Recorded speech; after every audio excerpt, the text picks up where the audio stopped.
Levelling के एक नए एपिसोड में। तो जैसा कि हम लोगों ने लास्ट वाले एपिसोड में देख लिया था कि हर साल की तरह इस साल भी यूएसए में गिल्ड की कॉन्फ्रेंस होने वाली है, जिसमें दुनिया भर से काफी सारे गिल्ड के रिप्रेजेंटेटिव आएंगे और यहाँ पर बातचीत करेंगे ग्लोबल पॉइंट्स पर कि किस तरीके से वो लोग और भी ज्यादा सिक्योर हो सकते हैं और भी काफी सारे मुद्दों पर ये बात करेंगे। और इस साल कोरिया में से जिन्वू का एजिन गिल्ड को रिप्रेजेंटेटिव के तौर पर बुलाया गया था, यानी जिन्वू जाएगा इस साल एक मेन लीडर बनकर। तो इस एपिसोड की शुरुआत में हम लोग यूएसए में उसी जगह पर देखते हैं। तो जैसा कि ये एक बहुत बड़ा इवेंट है, तो यहाँ पर काफी सारी सिक्योरिटी है, साथ ही यहाँ पर काफी सारे लोग आए हैं क्योंकि दुनिया भर से काफी सारे लोग आएंगे और इसीलिए यहाँ पर काफी ज्यादा भीड़ होती है। तभी यहाँ पर जो कैमरामैन होते हैं वो लोग एक हंटर की फोटो लेने लग जाते हैं और ये हंटर होता है लेनार्ड, जो कि रिचर गिल्ड का है, जो कि जर्मनी की तरफ से रिप्रेजेंटेटिव के तौर पर यहाँ पर आया है। वो अपने गार्ड से पूछता है कि आखिरकार यहाँ पर इतने सारे रिपोर्टर्स क्या कर रहे हैं, जिसपे उसका बॉडीगार्ड उसको बताता है कि कोरिया को जो हंटर है जिसके बारे में हर कोई बातचीत कर रहा है, आज वो आने वाला है। जिसपे वो कहता अच्छा तो वो आने वाला है। उसका बॉडीगार्ड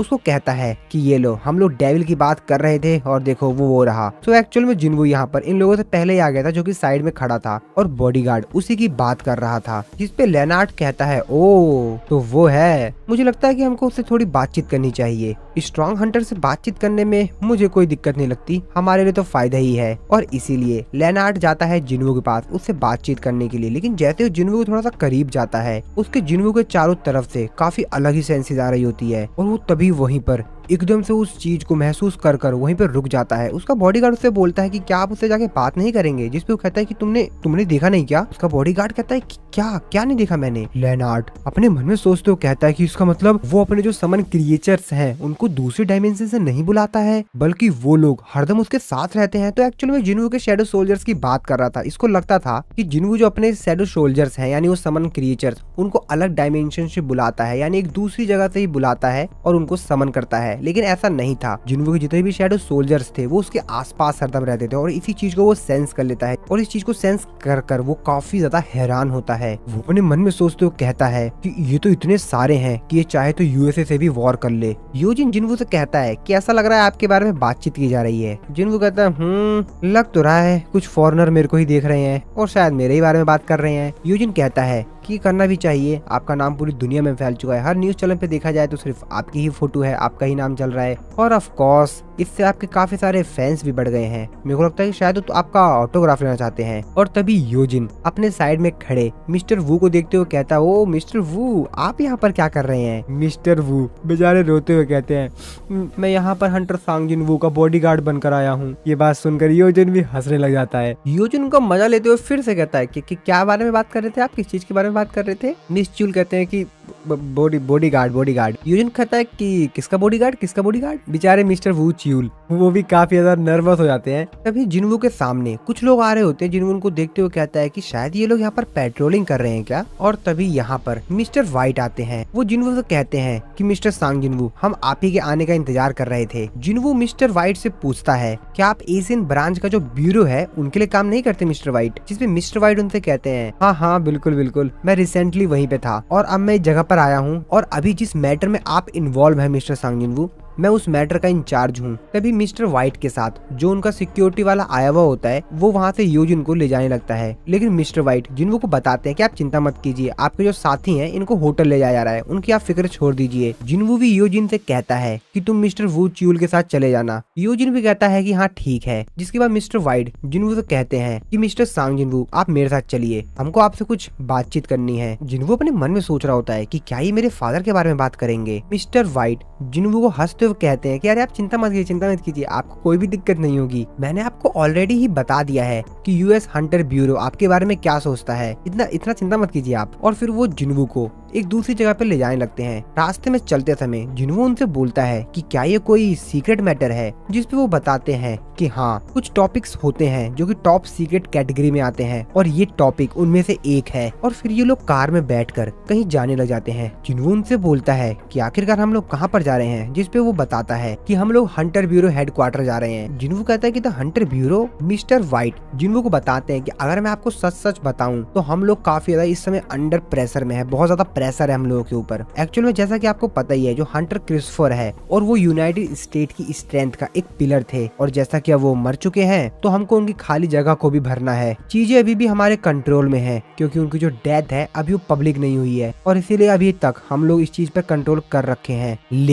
लेकिन हम लोग कोशिश कर रहे हैं, अपनी पूरी पावर का इस्तेमाल कर रहे हैं, ताकि हम लोग एक ऐसा हंटर ढूंढ पाए जो कि उनकी जगह को भर सके, यानी मिस्टर क्रिस्टोफर की जगह पर कोई दूसरा हंटर आ पाए। जिन्हों उनसे पूछता है, तो क्या मैं आपका उन कैंडिडेट्स में से एक कैंडिडेट हूँ जो कि उनकी जगह भरने के लिए। इसके बाद मिस्टर व्हाइट जिन्हों को आगे बताते हैं कि जैसा कि आप इस चीज के बारे में तो जानते हैं, जो रून स्टोन होता है जो कि हम लोगों को मॉन्स्टर के अंदर से मिलता है, वो उतना ही ज्यादा ताकतवर होता है जितना कि वो मॉन्स्टर था, और उस रून स्टोन की वैल्यू काफी ज्यादा हाई होती है। और इंसान के इतिहास में जो सबसे भयंकर आपदा आई थी, जिस रेड को हर कोई भूलना चाहता है, वो थी ड्रैगन कैमिश की। उस मॉन्स्टर के अंदर से जो रून स्टोन को एक्सट्रैक्ट किया गया था, हम उसके नए ऑनर को ढूंढ रहे हैं। तो क्या सोचते हैं आप इसके बारे में? ये ऑफर आपको कैसा लगा? इस पे जिन्हो उससे बोलता है कि एक मिनट, ये फोटो एक पीछे जाइए। मिस्टर व्हाइट कहते हैं कि माफ कीजिए, किस चीज में बात कर रहे हैं आप, किस चीज की बात कर रहे हैं? जिन्हो कहता है कि अभी जस्ट आपने जो मेरे को बहुत सारी फोटोज दिखाई, इनमें से जो जस्ट पीछे वाली फोटो थी वो दिखाई एक बार, जिसपे वो पीछे फोटो करते हुए कहते हैं अच्छा ये तो कैमिश की बॉडी की फोटो है, इसी बात कर रहे हैं क्या आप? जिन्हो कहता है कि हाँ। जिन्हो मिस्टर व्हाइट से पूछता है कि क्या अभी भी कैमिश की जो बॉडी है, उसका जो कॉर्प्स है,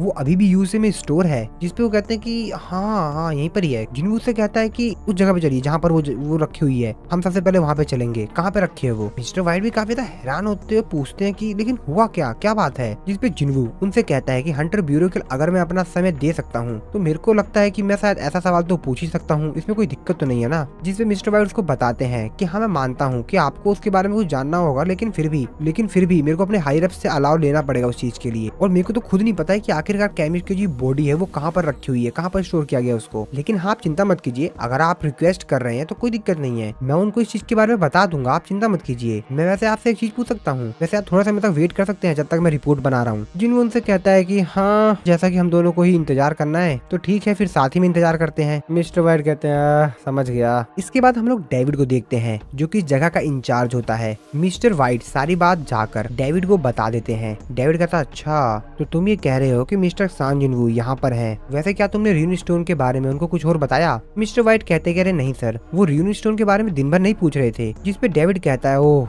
चलो ठीक है, तो असल में वो सिर्फ उस कॉप्स को देखना चाहता है, मेरे को डिप्टी डायरेक्टर के साथ थोड़ी बातचीत करनी पड़ेगी पहले, तो क्या तुम थोड़ा बाहर जा सकते हो? मिस्टर व्हाइट भी कहते हैं हाँ ठीक है सर, और फिर वहाँ पे चले जाते हैं। इसके बाद डिप्टी डायरेक्टर और ये दोनों बातचीत करते हैं। वो डिप्टी डायरेक्टर से पूछते हैं क्या वैसे तुमको कोई आइडिया है कि आखिरकार वो कैमिश की बॉडी को क्यों देखना चाहता है? जिसपे वो कहता है कि मैं बता नहीं सकता क्यों, लेकिन मैं एक चीज जरूर जानता हूँ कि वो कोई टूरिस्ट नहीं है, उसकी जो स्किल की वैल्यू है वो अनइमेजिनेबल है। वैसे जो टॉप हंटर्स होते हैं वो काफी ज्यादा खुश होते हैं अपने काफी सारे पैसों को लगाकर रून स्टोन को परचेज करने में, और जो स्किल होती है वो हंटर की पावर होती है, और पावर जो होती है वो हंटर के सर्वाइवल के बराबर होती है। और अगर देखा जाए तो उसे सिर्फ कॉर्प्स ही देखना है, हो सकता है उसे इसमें कुछ और ही इंटरेस्ट हो। जिसपे डेविड उससे बोलता है वैसे उसने जिस मॉन्स्टर को अपने दम पर मारा था क्या उसकी एबिलिटी उतनी ही है? अब ये बात सुनते ही डिप्टी डायरेक्टर काफी ज्यादा हैरान हो जाता है। वो अपने मन में सोचते कहता है एक मिनट, अरे नहीं ये तो मैं भूल ही गया, क्या होगा अगर वो उस मॉन्स्टर के कॉर्प्स से एक शैडो सोल्जर बना देगा उसको? लेकिन वो तो काफी ज्यादा समय पहले मर चुका है, क्या वो ऐसा कर पाएगा? हम लोग जिन्वू को देखते हैं जो कि बाहर बैठकर इंतजार कर रहा होता है, और उसके मन में तो कोई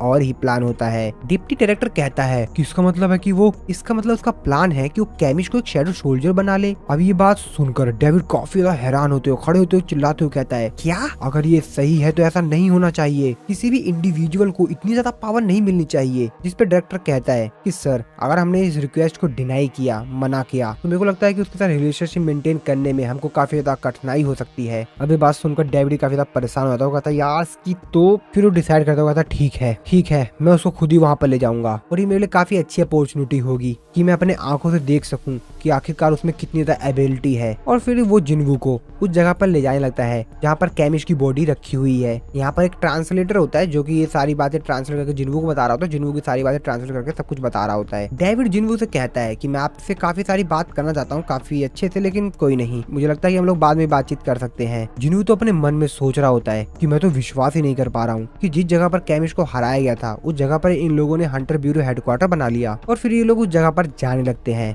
और जब ये लोग उस जगह पर पहुंचते हैं तो जिन्वू को वहाँ के एयर में कुछ सेंस होता है। वो अपने मन में सोचते हुए कहता है, ओह इन हवाओं में तो मैजिकल एनर्जी है, मैं ये महसूस कर पा रहा हूँ। मैं तो काफी ज्यादा हैरान हूँ। उसको हराए हुए लगभग 8 साल हो चुके हैं, लेकिन उसके बाद भी उसकी जो एनर्जी है वो अभी भी यहाँ पर महसूस की जा सकती है। मैं तो काफी ज्यादा हैरान हूँ कि आखिरकार वो कितना ज्यादा पावरफुल होगा। जब वो एक बार मेरा शैडो सोल्जर बन जाएगा तो मजा आएगा। उसके बाद ये लोग उस रूम में एंटर कर जाते हैं जहाँ पर कैमिश की बॉडी रखी हुई है। वो बहुत बड़ी होती है। ये लोग तो बस छोटे से दिख रहे होते हैं उसकी बॉडी के सामने। वो लोग उस रूइन स्टोन के सामने पहुंच जाते हैं। डेविड कहता है कि अपने दम पर ही सैकड़ों इलाइट हंटर्स को मार सकता है। ये बहुत ज्यादा ताकतवर था। और फिर बाकी 5 बचे हुए जो नेशनल अथॉरिटी हंटर्स थे उसके द्वारा इसको हराया गया। और जब से ये मरा है इसकी बॉडी को काफी अच्छी तरीके से प्रिजर्व करके रखा गया है। और इस पूरी बिल्डिंग के अंदर जितनी भी इलेक्ट्रिसिटी प्रोवाइड करवाई जा रही है ये केमिस्ट का जो मैजिकल क्रिस्टल था उसके द्वारा दी जा रही है। वैसे अब आप सेटिस्फाई तो है ना हंटर सांग जिन्वू? इस पे जिन्वू से कहता है कि पीछे हट जाइए, जिस पे मिस्टर व्हाइट डेविड से कहते हैं कि सर वैसे आप इस चीज के बारे में श्योर तो है ना? जिस पे डेविड से कहता है कि हाँ ठीक है,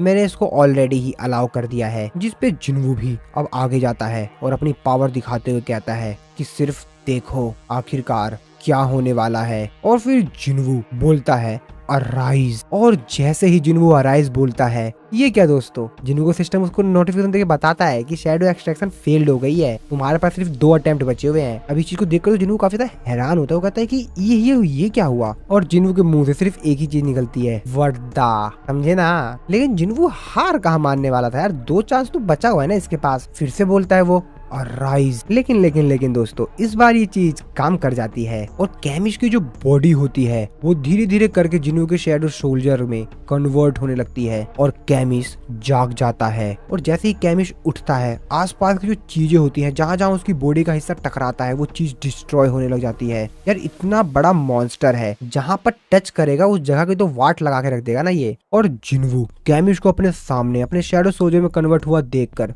थोड़ा सा खुश होता है। कैमिश जिन्वू से कहता है कि क्या तुम वही हो जिसने कि मेरे को समन किया है, king of death, shadow monarch. लेकिन इस सीन को देखकर डेविड, मिस्टर व्हाइट और बाकी लोग जो इस जगह पर आए हुए होते हैं उनके तो आंख खुले के खुले रह जाते हैं। वो तो काफी ज्यादा हैरान होते हैं, कहते हैं what the hell. Mister white कहते हैं कि ये क्या है? इधर कैमिश जिन्वू से कहता है कि इंसान इंसान इंसान जरूर मरेंगे, मैं सबको मार दूंगा।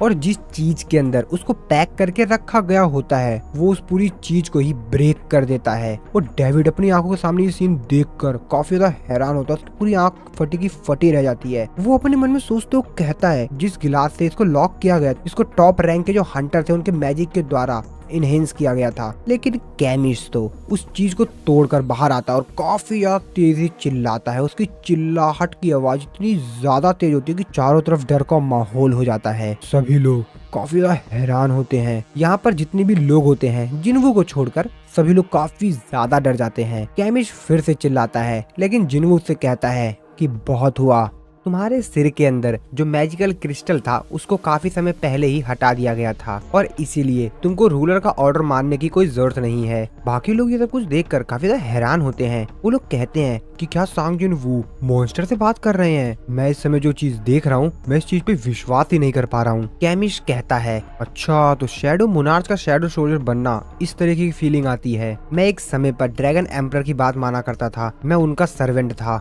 और अब मैं अपने नए मोनार्च का स्वागत करता हूँ। जिन्वू से पूछता है ओह अच्छा तो तुम ड्रैगन एम्परर के लिए भी काम कर चुके हो? जिस पे कैमिश उसको बताता है कि हाँ आपने सही कहा माय लॉर्ड, मैं किंग ऑफ बर्सर्क ड्रैगन के लिए काम कर चुका हूँ जो कि है मोनार्च ऑफ डिस्ट्रक्शन। जिन्वू ये बात सुनकर अपने मन में सोच रहा होता है कि मेरे को तो मालूम भी नहीं था शैडो सोल्जर के अंदर इतनी ज्यादा पावर होती है। मेरे को ये नहीं मालूम था कि इनके पास इतनी ज्यादा पावरफुल ईगो होती है। और मैंने आज तक जितने भी मॉन्स्टर्स देखे हैं उनसे ये तो कम्प्लीटली ही अलग लेवल पे है। इसकी पावर, इसकी एनर्जी, इसकी फीलिंग वो तो नेक्स्ट लेवल है। और इसको देखकर मैं कह सकता हूँ कि इसके पास बहुत ही ज्यादा इनक्रेडिबल पावर है। अब ये सब कुछ देखकर, ये सब कुछ सुनकर बाकी सभी जो लोग होते हैं तो काफी ज्यादा हैरान होते हैं। उनको बेचारा तो मुंह खुला खुला रहता है, उनके शरीर से बस पसीने आ रहे होते हैं, उनको तो कुछ समझ ही नहीं आ रहा होता। वो बेचारे पूरे कंफ्यूज से होते हैं कि यहाँ पर चल क्या रहा है, यहाँ पर हो क्या रहा है यार आखिरकार यहाँ पर। अब इन लोगों को क्या मालूम कि जिन्वू यार उससे क्या बातें कर रहा है। अभी इसलिए बेचारे काफी ज्यादा कंफ्यूज्ड हैं। जिन्वू अपने मन में सोच रहा होता है the king of dead shadow monarch और the king of giants monarch of the beginning. तो जरूर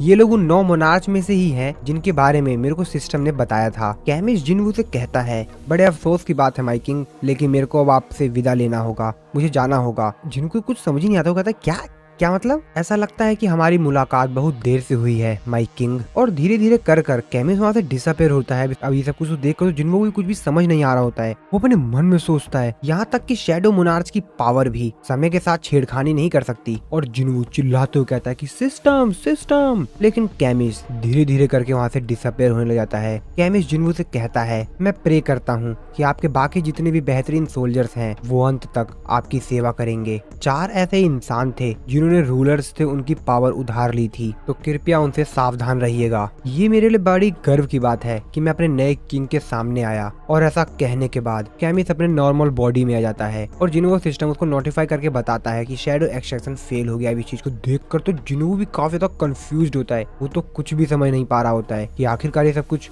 हुआ कैसे है। जिन्वू सिस्टम उसको बताता है कि आपका जो टारगेट शैडो था वो वापस से उसी पोजीशन में चला गया है, उसी सिचुएशन में चला गया है जिसमें वो पहले था। जैसा कि इसको मरे हुए काफी समय हो गया है, तो अगर आगे आप कोई भी अटेम्प्ट करते हैं एक्सट्रैक्शन करने की तो उस पर ज्यादा कोई प्रभाव नहीं पड़ेगा। और फिर जिन्वू भी समझ जाता है शायद इस बार वो ऐसा नहीं कर पाएगा और इसीलिए और वो मिस्टर व्हाइट के पास वापस आता है। मिस्टर व्हाइट से बोलता है कि मिस्टर व्हाइट, मैं डायरेक्टर से और बाकी लोगों से माफी चाहूंगा। यहाँ पर जितना भी नुकसान हुआ है इन सबके रिपेयरिंग की कॉस्ट मैं आपको दे दूंगा। जितना भी यहाँ पर नुकसान हुआ हो आप मेरे को बता दीजिएगा। मिस्टर व्हाइट भी कहते हैं ठीक है, और ऐसा कहकर जिन्वू वहाँ से चला जाता है और ये लोग सिर्फ जिन्वू को देखते रह जाते हैं। और जब जिन्वू यहाँ से बाहर जा रहा होता है तो बाहर दीवार पर काफी तेजी से दीवार पे पंच हिट करता है और जिन्वू का चेहरा देखकर ही क्लियर पता लगाया जा सकता है कि जिन्वू इस समय काफी ज्यादा गुस्से में है। हालांकि जिन्वू किसी बात से गुस्से में नहीं है, लेकिन शायद वो अपने आप से ही नाराज है। दोस्तों, अगर आप लोग सोलो लेवलिंग की एक्सप्लेनेशन और हमारे चैनल को सपोर्ट करना चाहते हैं तो जरूरी नहीं है कि आप लोग हमारे चैनल की मेंबरशिप लें, आप लोग इनडायरेक्टली भी हमको सपोर्ट कर सकते हैं। तो अगर आप लोग अमेजोन से शॉपिंग करते हैं या भविष्य में कभी करेंगे तो आप लोग हमारी किसी भी लेटेस्ट वीडियो के डिस्क्रिप्शन में जाकर वहाँ पे अमेजोन की लिंक्स होती है, उस पर क्लिक करके उस सामान को परचेज कर सकते हैं। इस तरीके से आपके लिए उस सामान का प्राइस 1 रुपया भी नहीं बढ़ेगा, लेकिन आप लोग इनडायरेक्टली ही हमारे चैनल और सोलो लेवलिंग को सपोर्ट कर सकते हैं। इस तरीके से भी की मर्जी, अगर आप लोग सपोर्ट करना चाहते हैं तो करिए, नहीं तो कोई दिक्कत नहीं है दोस्तों, एंजॉय कीजिए। इस तरफ हम लोग होटल का सीन देखते हैं जहाँ पर जिन्वू जा रहा होता है कि तभी मिस्टर वू च्यूल जिन्वू को देख लेते हैं। वो जिन्वू से कहते हैं कि आप कहाँ पर जा रहे हैं, वैसे हंटर यूजिन कहाँ पर हैं? जिसपे जिन्वू कहता है क्या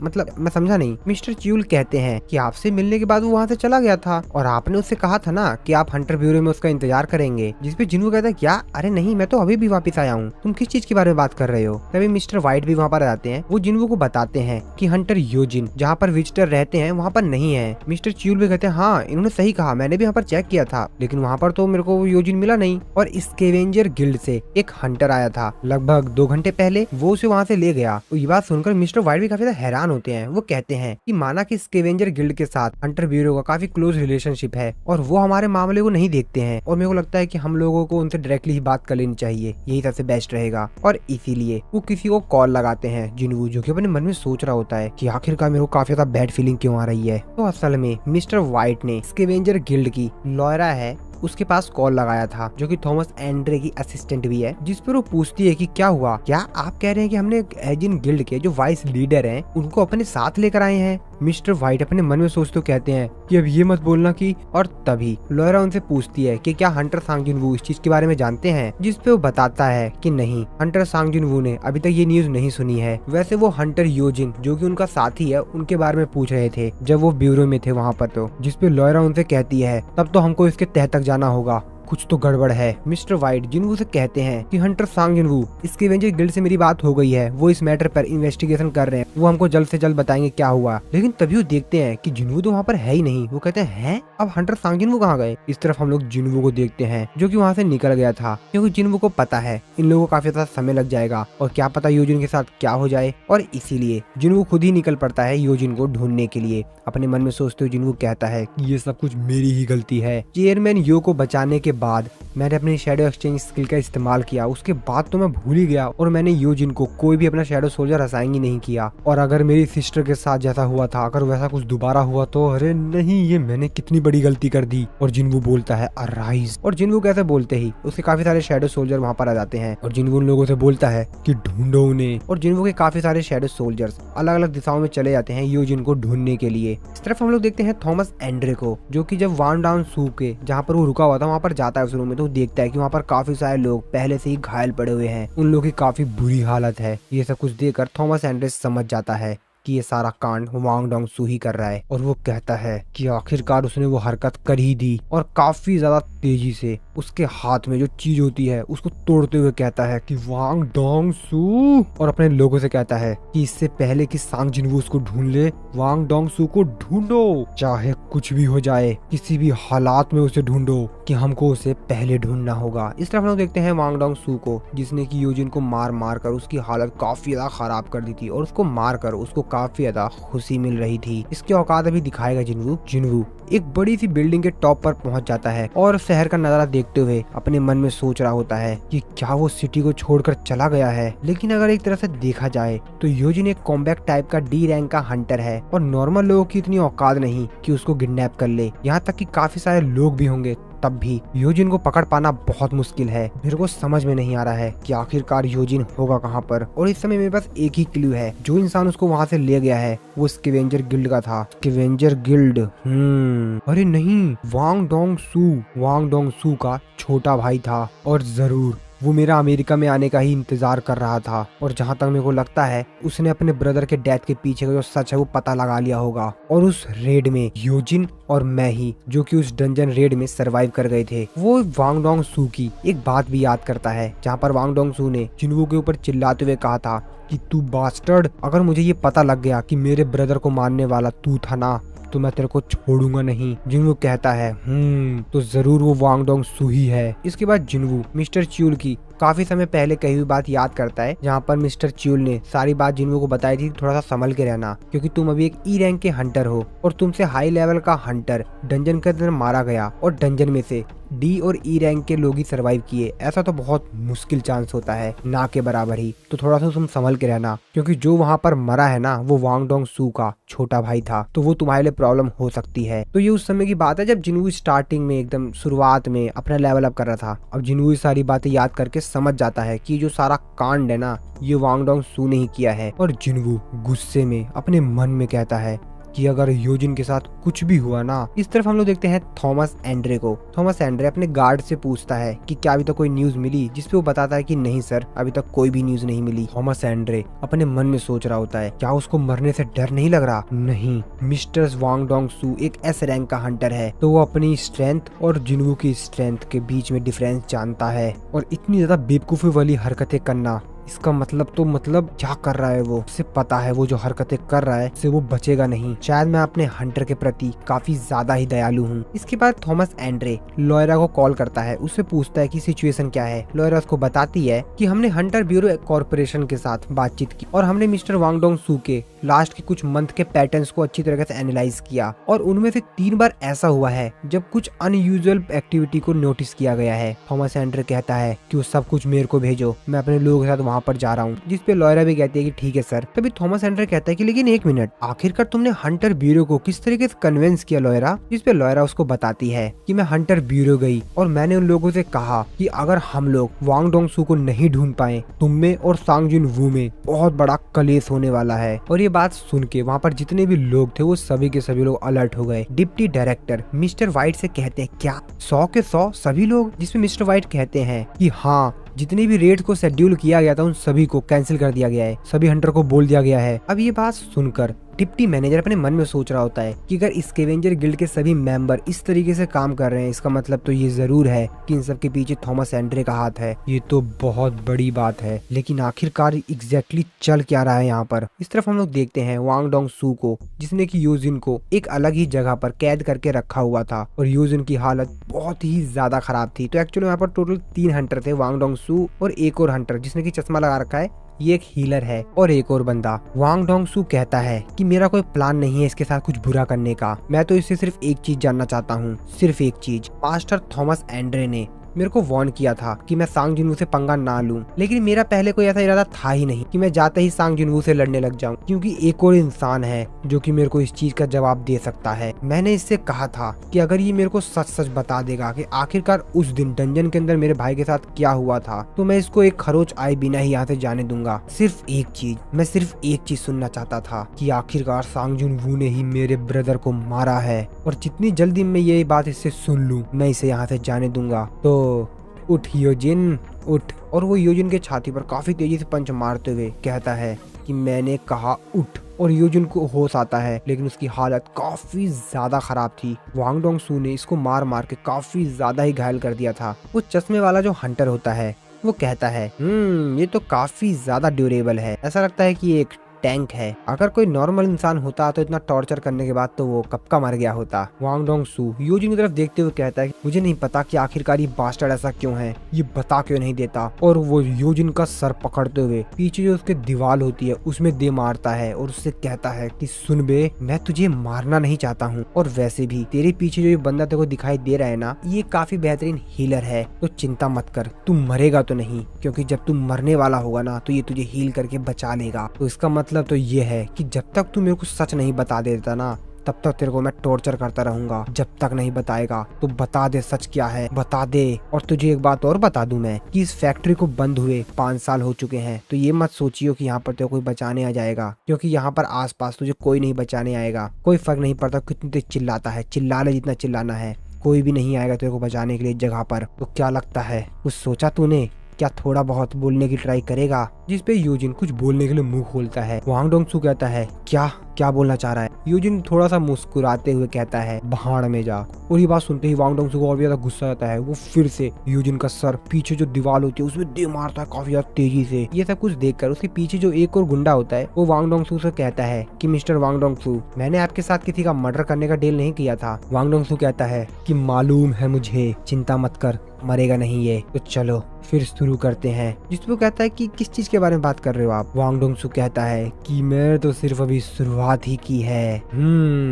लेकिन तभी वांग डोंग सू साइड में देखता है तो वहाँ पर जिन्नू का एक शैडो सोल्जर खड़े होकर इनको ही देख रहा होता है। वांग डोंग सू कहता है कि ये क्या है, क्या एक ऑर्क? और अपने जैकेट को उतारते हुए कहता है क्या आसपास कोई डंजन ब्रेक हुआ है या कुछ? और कितना ज्यादा बकवास है। और काफी ज्यादा तेजी से जाकर जिन्नू के शैडो सोल्जर के ऊपर अटैक करते हुए कहता है इस समय मेरे से पंगा लेने को हिम्मत कर। और तभी हमको एक आवाज सुनाई देती है, एक्सचेंज। और फिर वो सीन वहीं पे कट हो जाता है। इसके बाद हम लोग देखते हैं जिन्वू के घर का सीन, जहाँ पर उसकी मॉम जिन्वू को ही याद कर रही होती है। वो अपनी बेटी जिन्हा से पूछती है कि आखिरकार जिन्वू क्या कर रहा होगा। जिन्वू का शैडो सोल्जर बेरू जो कि पीछे ही होता है इनके, वो अपने मन में सोचते हुए कहता है कि ओह मेरे किंग की मदर की चिंता मत कीजिए, मेरे किंग सबसे बेहतरीन है, इस दुनिया में कोई भी नहीं है जो कि उनका सामना कर पाए। और तभी उनके सामने न्यूज में जिन्वू की ही फोटो आ रही होती है, जो कॉन्फ्रेंस ऑर्गेनाइज की गई होती है उसी के बारे में न्यूज चल रही होती है, जहाँ पर जिन्वू की भी फोटो आती है। अब इस चीज को देखकर जिन्वू की मॉम जिन्हा से कहते हैं कि जिन्हा वो देखो तुम्हारा ब्रदर। जिन्हा कहते क्या सही में? और पीछे बेरू भी ऐसा कुछ देखकर काफी ज्यादा खुश हो रहा होता है। वो कहता है कि माई किंग। लेकिन तभी बेरू नोटिस करता है, वो कहता है कि ये फीलिंग मुझे एक बार पहले भी आ चुकी है। क्या किंग गुस्से में है?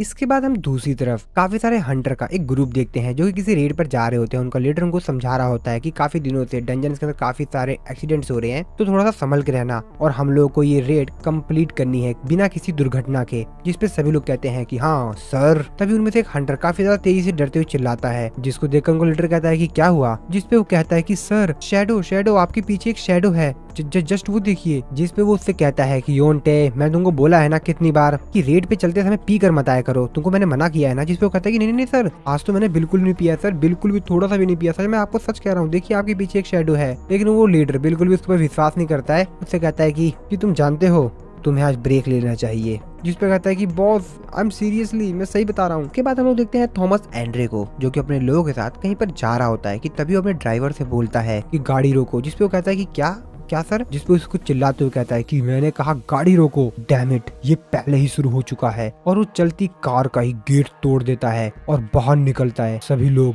ये देखकर गाड़ी रोक देते हैं। जिस पर वो अपने ड्राइवर से कहता है कि मैं आगे जा रहा हूँ, तुम लोग मेरे को फॉलो करो जितना जल्दी हो सके। जिसपे वो भी कहता है कि हाँ ठीक ठीक ठीक है सर। और इसके बाद थॉमस एंड्रे निकल पड़ता है उस जगह के लिए जहाँ पर जिनवू और वांग डोंगसू की लड़ाई होने वाली है। जिसपे ड्राइवर बात कर रहे होते हैं। मेरे को लगता है कि कल की सिचुएशन और भी ज्यादा खराब होने वाली है क्योंकि बहुत ज्यादा डैमेजेस होने वाला है। जिसपे दूसरा ड्राइवर कहता है कि हाँ लगता तो कुछ मेरे को ऐसा ही है। और इस तरफ हम लोग देखते हैं वांग डोंगसू के पेट पर एक काफी ज्यादा तेजी से पंच लगता है। और आप लोगों को तो पता ही यार किसका पंच है। तो हाँ दोस्तों, ये है हमारे हीरो सांग जिनवू का पंच। बाकी जो दोनों लोग होते हैं यहाँ पर वांग डोंगसू के साथी, वो भी देखकर काफी ज्यादा हैरान होते हैं कि अब ये कौन आ पड़ा है यहाँ पर। हम लोग देखते हैं योजिन को जो कि अपने चेहरे पर एक स्माइल देता है और वांग डोंगसू को एक पंच पड़ते ही उसके मुंह से खून आ जाता है और काफी ज्यादा दूर जाके गिरता है। और सामने खड़ा होता है जिनवू जो कि बहुत ही ज्यादा गुस्से में है। जिनवू योजिन को हीलिंग वाटर पिलाता है जिसकी वजह से शायद वो थोड़ा सा रिकवर हो पाए। लेकिन जिनवू को सिस्टम उसको नोटिफाई करके बताता है अगर एचपी 10% से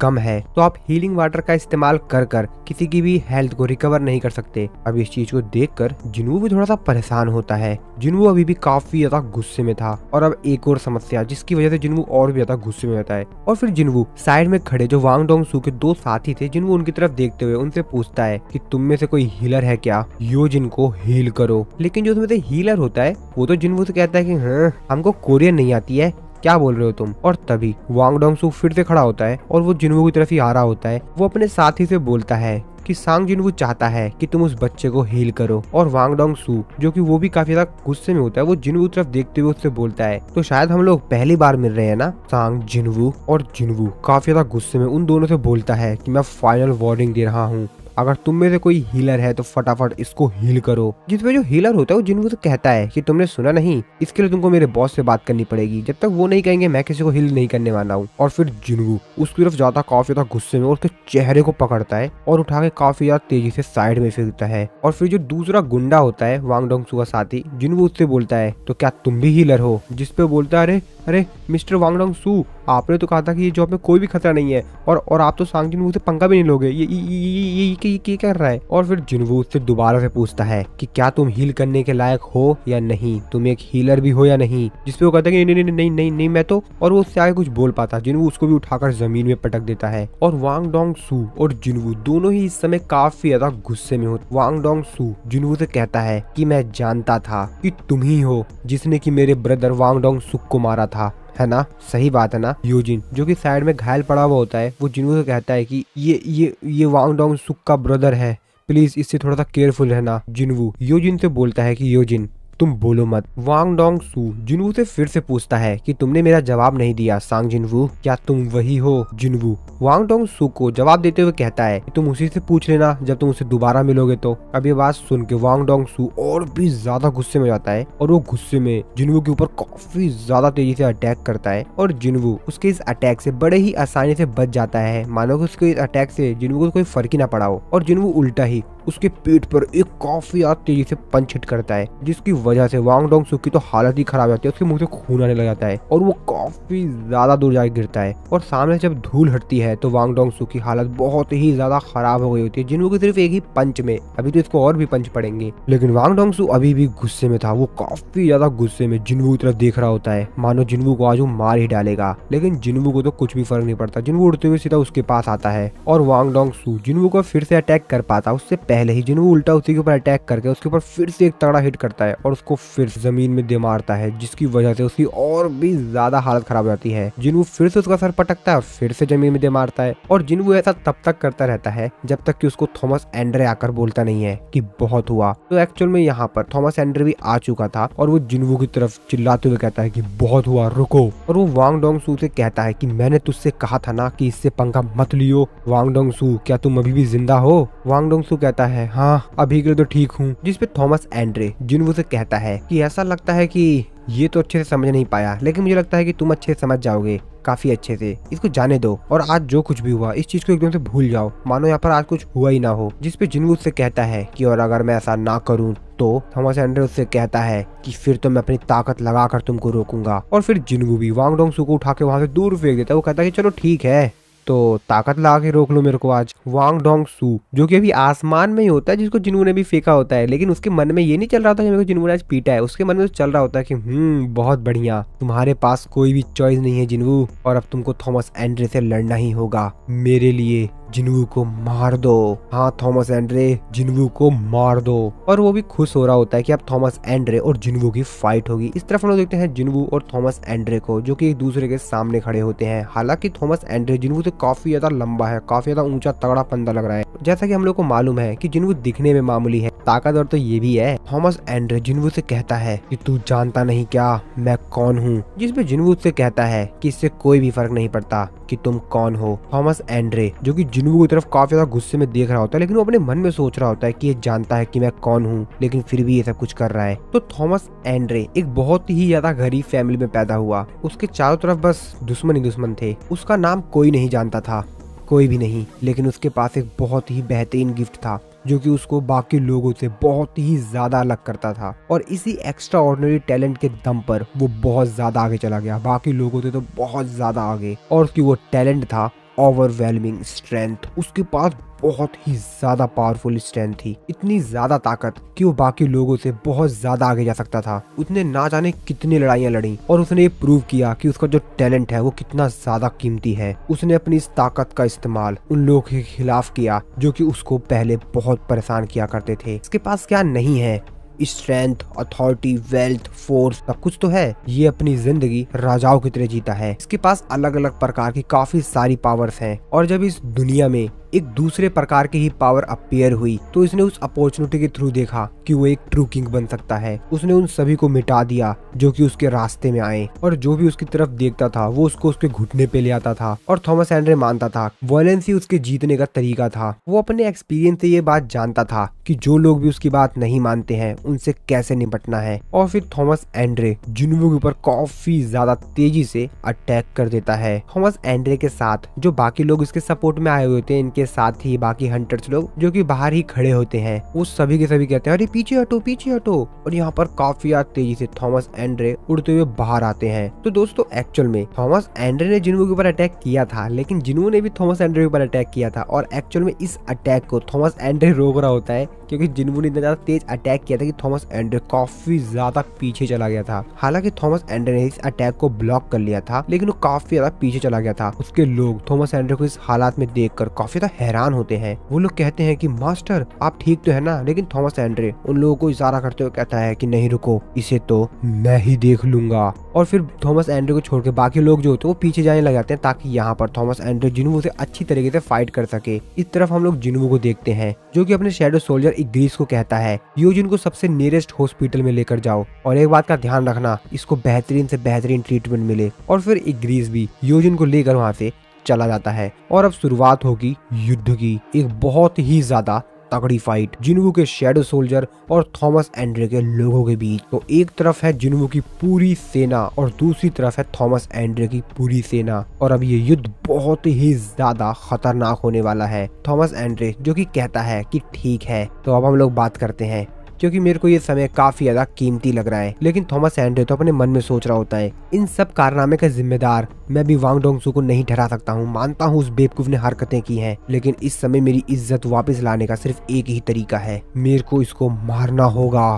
थॉमस एंड्रे सांग जिन्वू से कहता है अभी भी ज्यादा देर नहीं हुई है, अपनी गलती मान लो और पीछे हट जाओ। और अभी और भी वक्त, अगर तुम मेरे से अपनी जिंदगी की भीख मांगोगे तो मैं तुमको माफ भी कर दूं। लेकिन जिन्वू उसको बड़ा ही प्यारा रिप्लाई देता है, भाड़ में जा। थॉमस एंड्रे की तो दिमाग ही खराब हो जाता है, वो तो और भी ज्यादा गुस्से में आता है। वो जिन्वू के ऊपर चिल्लाते हुए कहता है कि तू बास्टर्ड, तेरी इतनी औकात, अब तू बचने वाला नहीं है। और वो पूरे गुस्से में अपनी पूरी ताकत दिखाता है और उसके बॉडी के सारे मसल्स जो होते हैं वो बाहर आ जाते हैं। उसके पूरे जो कपड़े उसने पहने होते हैं, शर्ट, वो पूरी तरीके से फट जाता है और उसके पूरे शरीर के मसल्स दिखाई देते हैं। वो सांग जिन्वू से कहता है कि तू रिग्रेट करेगा इस बात को लेकर, ये तेरे लिए लास्ट चांस था, लेकिन तूने ये भी नहीं माना। और उसके पूरे बॉडी के मसल्स पूरी तरीके से फूल जाते हैं और वो पूरी गुस्से में जमीन पर एक लात मारता है और जमीन के नीचे पूरी दरार सी आ जाती है। उसके हंटर्स भी रेडी होते हैं फाइट करने के लिए और इस तरफ जिन्वू के शैडो सोल्जर भी तैयार होते हैं। फाइट करने के लिए। और जिन्वू अपने लोगों से कहता है अटैक करो। थॉमस एंड्रे अपने लोगों से कहता है कि वो लोग आ रहे हैं, तैयार हो जाओ। और फिर जिन्वू के शैडो सोल्जर्स काफी ज्यादा तेजी से थॉमस एंड्रे के लोगों के ऊपर अटैक करते हैं और ये लोग भी तैयार होते हैं उनसे फाइट करने के लिए। और इन दोनों की सेनाएं आपस में बहुत तेजी से टकराती हैं। जो भी आमने सामने आ रहे होते हैं वो एक दूसरे को मार रहे होते हैं। जिन्वू के शैडो सोल्जर एक साथ उन लोगों के ऊपर अटैक करते हैं और थॉमस एंड्रे के भी लोग अपनी जान बचाने के लिए और उनसे फाइट करने के लिए अपनी शील्ड का और अपने स्वॉर्ड्स का इस्तेमाल करके उन लोगों को मार रहे होते हैं। और ये फाइट बहुत ज्यादा तगड़ी होती है। थॉमस एंड्रे भी काफी ज्यादा तेजी से जिन्वू की तरफ ही बढ़ रहा होता है और उसके सामने जितने भी जिन्वू के शैडो सोल्जर्स आ रहे होते हैं वो उनको कीड़े मकोड़ों की तरह कुचल कर आगे जा रहा होता है। और तभी उसके सामने जिन्वू का शैडो सोल्जर टस्क आ जाता है जो कि उसको रोकता है। लेकिन थॉमस एंड्रे कहाँ मानने वाला था, वो हंसते हुए काफी ज्यादा तेजी से उसकी तरफ बढ़ता है और उसके आर पार चला जाता है और उसकी तरफ देखते हुए कहता है कि इन लोग की औकात ही नहीं कि मेरे सामने खड़े भी हो पाए। हालांकि टस्क मरा नहीं वो होता है क्योंकि वो तो रीजनरेट कर लेगा अपने आप को, लेकिन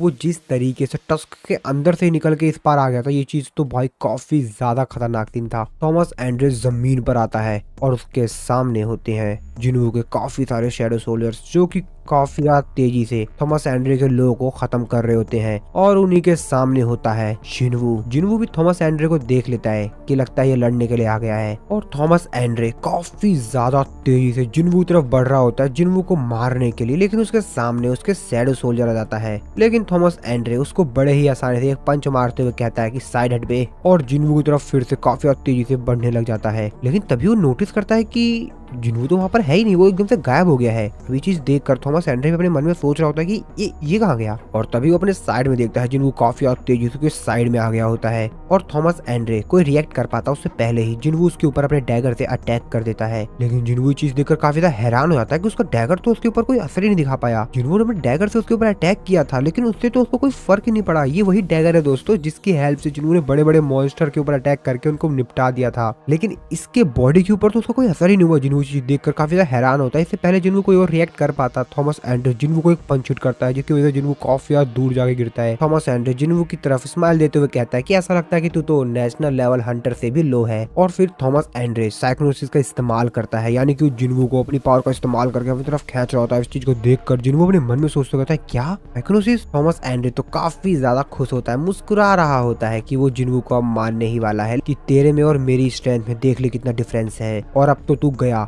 लेकिन जिन्वू भी कहाँ हार मानने वाला था। और वैसे भी दोस्तों हम लोगों को तो मालूम ही है ना कि जिन्वू अपने दुश्मन से थोड़ा सा मजे लेता है और इसीलिए जिन्वू वो भी अपनी पावर का इस्तेमाल करता है। और अभी चीज देखकर तो थॉमस एंड्रे भी काफी ज्यादा हैरान होता है। वो कहता है क्या कहीं ये प्लानिंग तो नहीं कर रहा है ना कि ये मेरे को इस तरीके से मेरे ऊपर हिट करेगा। नहीं नहीं नहीं नहीं। तो जिन्वू भी, तो जिन्वू और थॉमस एंड्रे दोनों ही सेम पावर का इस्तेमाल कर रहे होते हैं, यानी कि दोनों के दोनों एक दूसरे को ही अपनी तरफ खींच रहे होते हैं। और थॉमस एंड्रे इस चीज को देखकर काफी ज्यादा हैरान होता है। अपने मन में सोचते हुए कहता है ये बास्टर्ड कहीं ये तो नहीं सोच रहा ना कि ये मेरे को अपनी तरफ खींच कर मेरे ऊपर अटैक करेगा। नहीं नहीं नहीं नहीं, ऐसा नहीं हो पाएगा। और वो इसके आगे कुछ सोच पाता कि तभी जिन्वू काफी ज्यादा तेजी से उसकी तरफ आता है और उसके मुंह पर एक पंच हिट करता है जिसकी वजह से उसके मुंह से खून आ जाता है और वो काफी ज्यादा दूर जाके गिरता है। थॉमस एंड्रे अपने मन में सोचते कहता है कि मेरा खून निकल रहा है और वो काफी ज्यादा गुस्से में खड़ा होता है और जमीन पर एक लात मारता है जिसकी वजह से जमीन के चारों तरफ दरार पड़ जाती है। लेकिन थॉमस एंड्रे अभी भी मुस्कुरा रहा होता है, लेकिन उससे पहले वो कुछ और कर पाता। जिन्वू उसके फिर से काफी ज्यादा क्लोज आता है और उसके ऊपर एक पंच हिट करने जाता है और उससे कहता है कि क्या कहा था तुमने अभी कि तुम्हारी और मेरी पावर में बहुत ज्यादा डिफरेंस है। और फिर जिन्वू अपनी स्पीड स्किल का इस्तेमाल कर थॉमस एंड्रे के ऊपर चारों तरफ से अटैक कर रहा होता है और थॉमस एंड्रे भी परेशान हो जाता है इस अटैक से। वो गुस्से में कहता है कि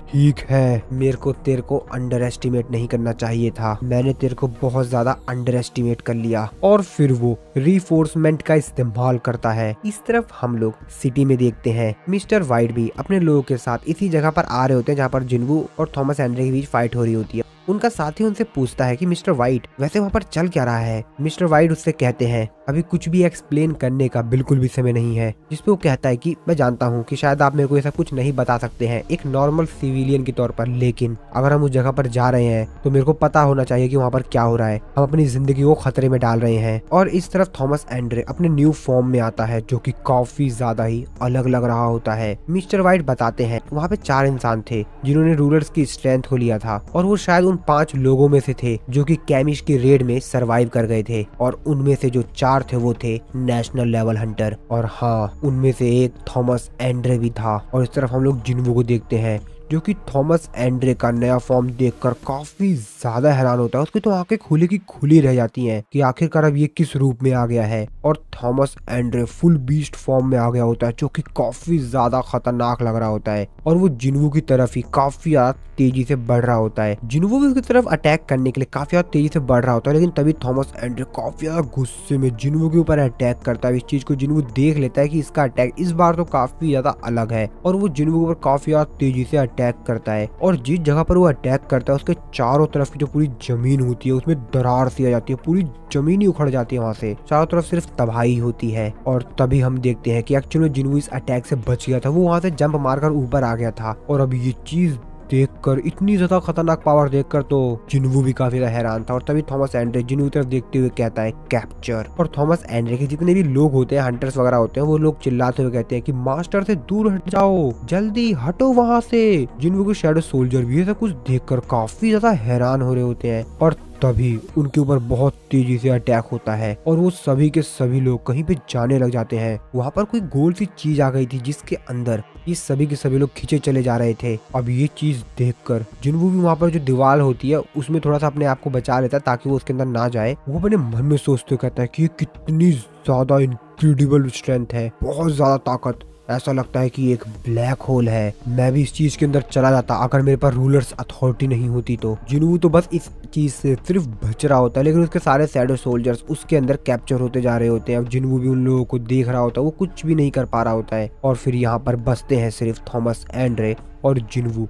जिन्वू थॉमस एंड्रे से थोड़ा सा ऊपर होता है, जो कि सब कुछ थॉमस एंड्रे को करते हुए देख रहा होता है। थॉमस एंड्रे कहता है इस बार तो मैं नहीं छोड़ूंगा। और जिन्वू सिर्फ ऊपर बैठकर ये सब कुछ देख रहा होता है, वो भी काफी ज्यादा हैरान होता है। थॉमस एंड्रे जिन्वू से कहता है कि तू इस बार नहीं बचेगा। इस तरफ हम बाकी सभी हंटर्स को देखते हैं जिनकी हालत काफी ज्यादा खराब हो गई होती है, क्योंकि थॉमस एंड्रे के इस अटैक से जिन्वू के शैडो सोल्जर्स और जिन्वू ही नहीं बाकी सभी लोग भी जो थे वो भी अफेक्ट हो गए थे। और इस वजह से जो हंटर्स सही सलामत थे वो बाकी हंटर्स जो कि घायल हो गए थे उन सभी को उस जगह से बाहर निकाल रहे होते हैं। वो हंटर्स कह रहे होते हैं कि जल्द से जल्द मास्टर से दूर हटो। थॉमस एंड्रे जो कि अब तैयार होता है जिन्वू से लड़ने के लिए। दूर खड़े जो बाकी हंटर्स होते हैं वो भी थॉमस एंड्रे को ही देख रहे होते हैं, जो कि बहुत ज्यादा गुस्से में होते हैं। और वो लोग भी समझ गए होते हैं कि अब युद्ध बहुत तगड़ा होगा। और फिर थॉमस एंड्रे देखते ही देखते काफी तेजी से एक बहुत तगड़ा जंप मारता है और फिर जिन्वू के पास जाता है। लेकिन जिन्वू के पास जाकर वो जिन्वू पर अटैक कर पाता उससे पहले ही जिन्वू उसके सर के ऊपर पैर रख के वहां से बहुत ऊंची जंप मारता है और उसके उस अटैक से बच जाता है। जिन्वू आसमान में उड़ता हुआ अपने मन में सोच रहा होता है कि अब तो इससे अच्छे से लड़ना ही पड़ेगा। थॉमस एंड्रे जो कि जिन्वू की तरफ देखते हुए फिर से अपनी पावर का इस्तेमाल करता है और कहता है कैप्चर। और फिर जिन्वू काफी ज्यादा तेजी से थॉमस एंड्रे की तरफ खींचता चला जा रहा होता है। और फिर जिन्वू भी अपनी स्किल रूलर्स अथॉरिटी को एक्टिवेट करता है और फिर वो भी थॉमस एंड्रे को अपनी तरफ खींचने लग जाता है। और अब ये दोनों ही एक दूसरे को अपनी तरफ काफी ज्यादा तेजी से खींच रहे थे। थॉमस एंड्रे अपने मन में सोच रहा होता है कि क्या ये मेरे को भी अपनी तरफ काफी ज्यादा तेजी से खींच रहा है, लेकिन पहले बार की तुलना में ये इस बार काफी ज्यादा तेजी से मेरे को अपनी तरफ खींच रहा है। लगता है ये मेरे से हेड टू हेड फाइट करना चाहता है, तो चलो ठीक है फिर करते हैं इसके साथ मजे। और फिर थॉमस एंड्रे दोबारा से अपनी रिफोर्समेंट स्किल का इस्तेमाल करता है बहुत ज्यादा तेजी से। ये एक दूसरे को ही काफी तेजी से एक दूसरे की तरफ खींच रहे होते हैं और बहुत ज्यादा तेजी से इन दोनों का हाथ एक दूसरे के हाथ से टकराता है। थॉमस एंड्रे का जो कवच होता है वो तो पूरी तरीके से ही डिस्ट्रॉय हो जाता है। अब इस चीज को देखकर तो थॉमस एंड्रे की आंखें फटी की फटी रह जाती हैं कि आखिरकार किस तरीके से इसने मेरे पूरे कवच को ही डिस्ट्रॉय कर दिया। लेकिन जिन्वू को इससे कुछ भी फर्क नहीं पड़ा होता, वो तो बड़े ही आराम से थॉमस एंड्रे को देख रहा होता है। और थॉमस एंड्रे बहुत ज्यादा पीछे जाके गिरता है, उसके मुंह से आवाज आ रही होती है क्योंकि उसको काफी ज्यादा पेन हो रहा होता है। और फिर जिन्वू भी काफी तेजी से थॉमस एंड्रे की तरफ जाता है और उसके ऊपर अटैक करता है, लेकिन थॉमस एंड्रे वहां से उठ के फटाक से थोड़ा सा पीछे चला जाता है ताकि वो जिन्वू के इस अटैक से बच पाए। और वो जिन्वू के इस अटैक से बच भी जाता है, लेकिन फिर से जिन्वू उसको पकड़ता है और बहुत ज्यादा तेजी से उसके मुंह के ऊपर अपने पैर से अटैक करता है ताकि उसने जो सूट पहना हुआ होता है उसको पूरी तरीके से डिस्ट्रॉय किया जा सके। और इस तरफ बाहर का सीन देखते हैं, मिस्टर व्हाइट अपने साथी के साथ यहाँ पे पहुंचते हैं। वो यहाँ का सीन देखकर उसका साथी कहता है ओ माय गॉड, ये मैजिकल पावर तो बहुत ज्यादा है, आखिरकार कौन से मॉन्स्टर्स फाइट कर रहे हैं। और ये लोग बस दूर खड़े होकर इस फाइट को देख रहे होते हैं, चारों तरफ बस तबाही तबाही होती है क्योंकि जिन्वू और थॉमस एंड्रे इस तरीके से फाइट कर रहे थे कि आसपास की जितनी भी चीजों से वो टकरा रहे थे वो पूरी तरीके से डिस्ट्रॉय हो जा रही। तभी उनका साथी कहता है, हाँ ये थॉमस एंड्रे ही है, मिस्टर व्हाइट का साथी। मिस्टर व्हाइट से कहता है कि मिस्टर व्हाइट अब हमको क्या करना चाहिए, जिसपे मिस्टर व्हाइट कहते हैं कि ऑफ कोर्स हम लोग को इनको रोकना चाहिए। उनका साथी कहता है, क्या सीरियसली तुम इनको रोक पाओगे? और जब सामने से धूल हटती है तो हम लोग देखते हैं कि असल में जिन्वू थॉमस एंड्रे को इतनी ज्यादा तेजी से पंच हिट कर रहा था उसके मुंह के ऊपर, ताकि उसने जो सूट पहना हुआ होता है उसको पूरी तरीके से डिस्ट्रॉय कर सके। और जिन्वू काफी ज्यादा तेजी से, बहुत ज्यादा गुस्से में बस थॉमस एंड्रे के ऊपर अटैक करते ही जा रहा था बिना रुके लगातार। थॉमस एंड्रे जो कि कहता है कि आखिरकार किस तरीके से एक मैजिक टाइप का हंटर के पास इतनी ज्यादा स्ट्रेंथ और इतनी ज्यादा स्पीड है। मैं हार जाऊंगा, नहीं नहीं नहीं नहीं नहीं, मेरे को नहीं हारना है, नामुमकिन, ऐसा नहीं हो सकता। और फिर से वो जिन्वू के ऊपर अटैक करने के लिए जाता है और कहता है कि नहीं नहीं नहीं नहीं, ऐसा नहीं होना चाहिए, मैं इससे हार नहीं सकता। लेकिन जिन्वू उसके हाथ को साइड करते हुए फिर से उसके ऊपर काफी ज्यादा तेजी से अटैक करने लग जाता है। थॉमस एंड्रे जो कि अपने मन में सोच रहा होता है कि नहीं नहीं नहीं नहीं, मेरी स्ट्रेंथ इतनी ज्यादा कमजोर कैसे सकती है, नहीं नहीं नहीं नहीं, ये मैं इससे हार नहीं सकता, ये बहुत ज्यादा तेजी से मेरे ऊपर अटैक कर रहा है। और चिल्लाते हुए कहता है, मैं थॉमस एंड्रे हूँ, तुझे क्या लगता है कि तू मेरे को इन सब चीजों से हरा देगा? सिर्फ ऐसा करके ऐसा नहीं होगा। जिस पे जिन्वू उसको बड़े ही प्यार से रिप्लाई देता है कि जैसा कि मैंने तुमको कहा था, मेरे को इससे कोई भी फर्क नहीं पड़ता कि तुम कौन हो। और काफी तेजी से थॉमस एंड्रे के ऊपर अभी भी लगातार अटैक कर रहा होता है। हालांकि मिस्टर व्हाइट जिन्वू के ऊपर चिल्लाते हुए कहते हैं कि हंटर सांग जिन्वू, बस बहुत हुआ, रुक जाइए, प्लीज प्लीज रुक जाइए। जिन्वू भी उसकी आवाज सुन लेता है और फिर जिन्वू अपना आखिरी पंच मारता है, जिससे कि थॉमस एंड्रे के फेस के ऊपर जो कवच लगा हुआ होता है वो पूरी तरीके से डिस्ट्रॉय हो जाता है। और थॉमस एंड्रे इस चीज को देखकर समझ जाता है कि वो हार गया है और वो कहता है कि मैं हार मानता हूँ। और जिन्वू उसके फेस के ऊपर अपना आखिरी पंच मार के उसके फेस का शकल बिगाड़ देता है उससे पहले ही। उसकी बात सुनकर जिन्वू रुक जाता है। थॉमस एंड्रे कहता है कि हाँ मैं हार मानता हूँ, मैं हार गया। और फिर जिन्वू भी रुक जाता है। अब इस चीज को देखकर मिस्टर व्हाइट, बाकी सभी लोग काफी ज्यादा हैरान होते हैं। उनकी आंख, मुंह, कान, जो कुछ भी भाई सब कुछ उनकी खुली खुली रह जाती है। उनके शरीर से पसीने टपक रहे होते हैं कि आखिरकार किस तरीके से इसने थॉमस एंड्रे को हरा दिया। और इस समय थॉमस एंड्रे अपने सबसे ज्यादा मोस्ट पावरफुल फॉर्म में थे और इस स्टेट में थॉमस एंड्रे को हरा पाना नामुमकिन है। आखिरकार इसने कैसे कर दिया ये? वो अपने मन में सोच रहे होते हैं कि आखिरकार इस दुनिया में कितने ऐसे हंटर्स हैं जो कि इनके साथ ऐसा कर सकते हैं। आखिरकार ऐसा कोई हंटर है भी? और अगर ये बात लोगों को पता लग गई तो लोग काफी ज्यादा क्रेजी हो जाएंगे। और फिर मिस्टर व्हाइट, एक जो हीलर होता है, उससे कहते हैं कि जल्द से जल्द इनको ट्रीट करो। और वो हीलर भी काफी ज्यादा तेजी से अपनी पूरी ताकत लगाकर थॉमस एंड्रे को हील कर रहा होता है। वो मिस्टर व्हाइट से कहता है इनके शरीर के अंदर जितनी भी हड्डियां हैं ना वो टूट चुकी हैं और ये काफी ज्यादा घायल हैं और इनका खून रुक भी नहीं रहा है। मेरे को नहीं लगता कि मैं अकेला ऐसा कुछ कर पाऊंगा, मेरे को बाकी लोगों की भी जरूरत पड़ेगी, सभी लोगों की। और ये इस समय सिर्फ इसीलिए जिंदा है क्योंकि एक नेशनल अथॉरिटी हंटर है। एक नेशनल लेवल के हंटर के अलावा इतने ज्यादा पावरफुल अटैक को झेल पाना नामुमकिन ही है। अगर इनकी जगह कोई दूसरा हंटर होता तो पहले ही मर गया होता कुछ अटैक्स में ही। बाकी सभी जो थॉमस एंड्रे गिल्ड के मेंबर होते हैं वो लोग भी काफी ज्यादा घायल हो गए होते हैं, लेकिन कोई भी उसमें से मरा नहीं होता है। मिस्टर व्हाइट जो कि अपना सर पकड़ते हुए काफी ज्यादा गुस्से में कहते हैं कि ये सब कुछ इतना ज्यादा बुरा हो गया, मैंने सोचा नहीं था। तभी उनका साथी उनको आगे कहता है कि मिस्टर व्हाइट, वांग डोंग सू वो सांस नहीं ले रहा है। इसके बाद हमको वांग डोंग सू को दिखाया जाता है जो कि सच में सांस नहीं ले पा रहा होता है, मानो वो पूरी तरीके से मर गया हो। और हम लोगों को मालूम ही है कि इसके साथ सांग जिन्वू ने क्या किया है। अगर आप लोगों को नहीं मालूम तो थोड़ी देर में पता चल ही जाएगा कि आखिरकार इसके साथ क्या हुआ है। वो बंदा आगे बताता है कि हंटर सांग जिन्वू भी वहाँ से डिसअपेयर हो गए हैं। इसके बाद हम लोग जिन्वू को देखते हैं जो कि एक बिल्डिंग के ऊपर बैठकर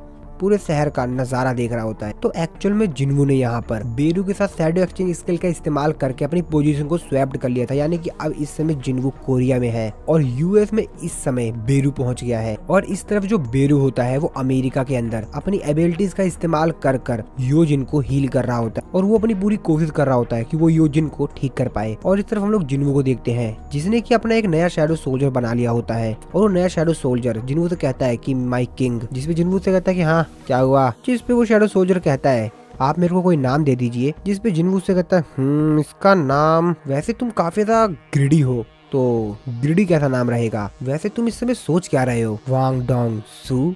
तो एक्चुअल में ये जो शैडो सोल्जर था ये कोई और नहीं, ये वांग डोंग सू था और अब इसका नाम ग्रिडी है।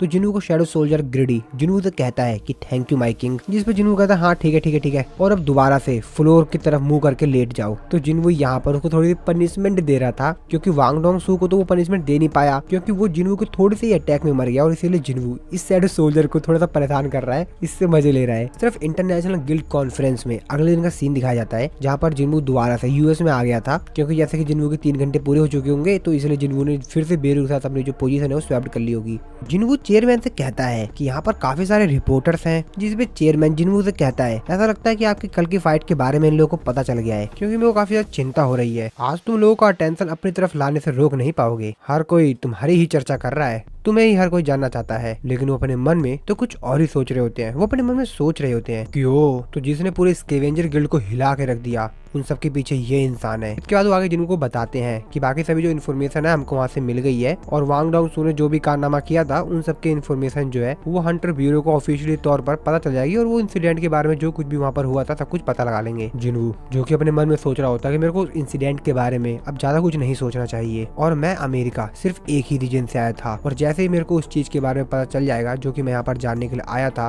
तो मेरा काम हो जाएगा। जिसके बाद चेयरमैन जिन्हू को ईयरबड देते हुए कहते हैं कि ये रखो, इस ईयरबड के थ्रू हम हर चीज तुमको ट्रांसलेट करके बता देंगे जो कुछ भी वहाँ पर बताया जा रहा होगा। इसके बाद जिन्हू भी उस रूम में एंट्री लेता है, जहाँ पर दुनिया भर के बहुत सारे गिल्ड के हंटर्स आए हुए थे, और सभी लोग सिर्फ जिन्हू को ही देख रहे होते हैं, और उसी में होता है चाइना का 7 स्टार का हंटर, और इस समय सभी की नजर होती है जिन्हू पर। सभी लोग यहाँ पर आपस में बात कर रहे होते हैं। वो लोग बात कर रहे होते हैं, अरे ये तो वही एशियन का हंटर है ना, जिसने कल थॉमस एंड्रे को हराया था, और उसको तब तक पीटता रहा था जब तक कि वो मरने जैसी हालात में नहीं आ गया था। और दूसरी तरफ जो टोक्यो में गेट ओपन हुआ था, उसमें भी इसने काफी ज्यादा मदद की थी उन लोगों की ना। इसने थॉमस एंड्रे के कवच को पूरी तरीके से डिस्ट्रॉय कर दिया, और ये इस तरीके से यहाँ पर आया है जैसे कि बाकी हंटरों का किंग है। मैं तो विश्वास ही नहीं कर पा रहा हूँ। और जिन्हू बड़े ही आराम से वहाँ पर आके बैठ जाता है। बाकी सभी जो लोग होते हैं वो सिर्फ जिन्हू को ही देख रहे होते हैं। सभी लोग यहाँ पर जितने भी लोग होते हैं वो हर कोई सिर्फ जिन्हू को ही देख रहा होता है। और तभी यहाँ पर एक डॉक्टर एंट्री लेते हैं और उन सभी लोगों को बताते हैं कि हेलो,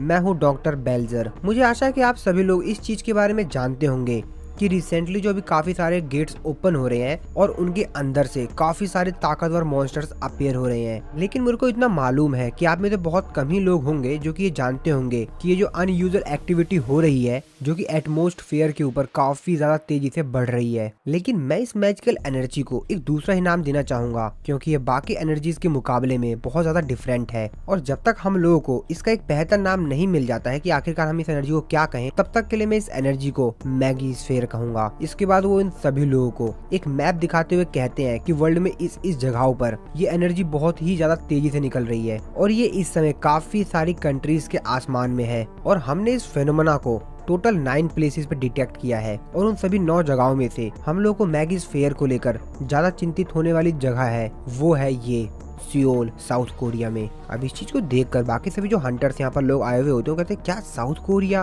अरे साउथ कोरिया ये तो। और फिर से सभी लोग जिन्हू को देखने लग जाते हैं। तभी डॉक्टर बाकी सभी लोगों से कहते हैं कि आप लोगों को इस तरीके से मिस्टर सांग जिन वू को देखने की जरूरत नहीं है। और अगर सांग जिन वू को मैगीस्फेयर के बारे में पहले ही पता होता तो शायद ये इस चीज को पहले ही खत्म कर चुके होते। जिन्हू जो कि अपने मन में सोच रहा होता है कि 9 प्लेसेस, शायद ये कहीं ना कहीं किसी तरीके से जो नंबर ऑफ सोवेरियंस हैं उनसे कनेक्टेड है। डॉक्टर आगे बताते हैं कि जैसा कि आप सभी लोग जानते हैं कि इस समय हम लोग इस चीज से डील नहीं कर सकते हैं। हमें नहीं पता कि आखिरकार इस चीज से हमको किस तरीके से लड़ना है या किस तरीके से हमको इस चीज का सामना करना है, लेकिन हम लोग इससे डील नहीं कर सकते हैं। इसका मतलब ये नहीं है कि हमको इससे डील करना ही नहीं है और शायद दुनिया एक बार फिर से बहुत बड़ा चेंज देखे एक बार फिर से। और तभी साइड में खड़े मिस्टर डेविड जो होते हैं वो डॉक्टर से बोलते हैं कि डॉक्टर बेल्जर, क्या अब आपकी बात खत्म हो चुकी है? जिसपे वो भी कहते हैं हाँ बिल्कुल। मिस्टर डेविड कहते हैं कि ठीक है, इसके आगे मैं संभालूंगा। मिस्टर डेविड बाकी सभी लोगों को कहते हैं कि मैं यहाँ पर आप लोगों को बहुत ही ज्यादा इम्पोर्टेंट, काफी ज्यादा अर्जेंट चीज अनाउंस करने के लिए आया हूँ जो कि यहाँ पर आए हुए सभी हंटर्स के लिए काफी ज्यादा जरूरी है। और मेरे को ये बताते हुए बहुत ही ज्यादा दुख हो रहा है कि लगभग 2 हफ्ते पहले हंटर क्रिस्टोफर एक असैसिनेशन ग्रुप के द्वारा मारे गए और अभी तक हम लोग उस असैसिनेशन ग्रुप को नहीं जान पाए हैं कि आखिरकार वो लोग कौन थे।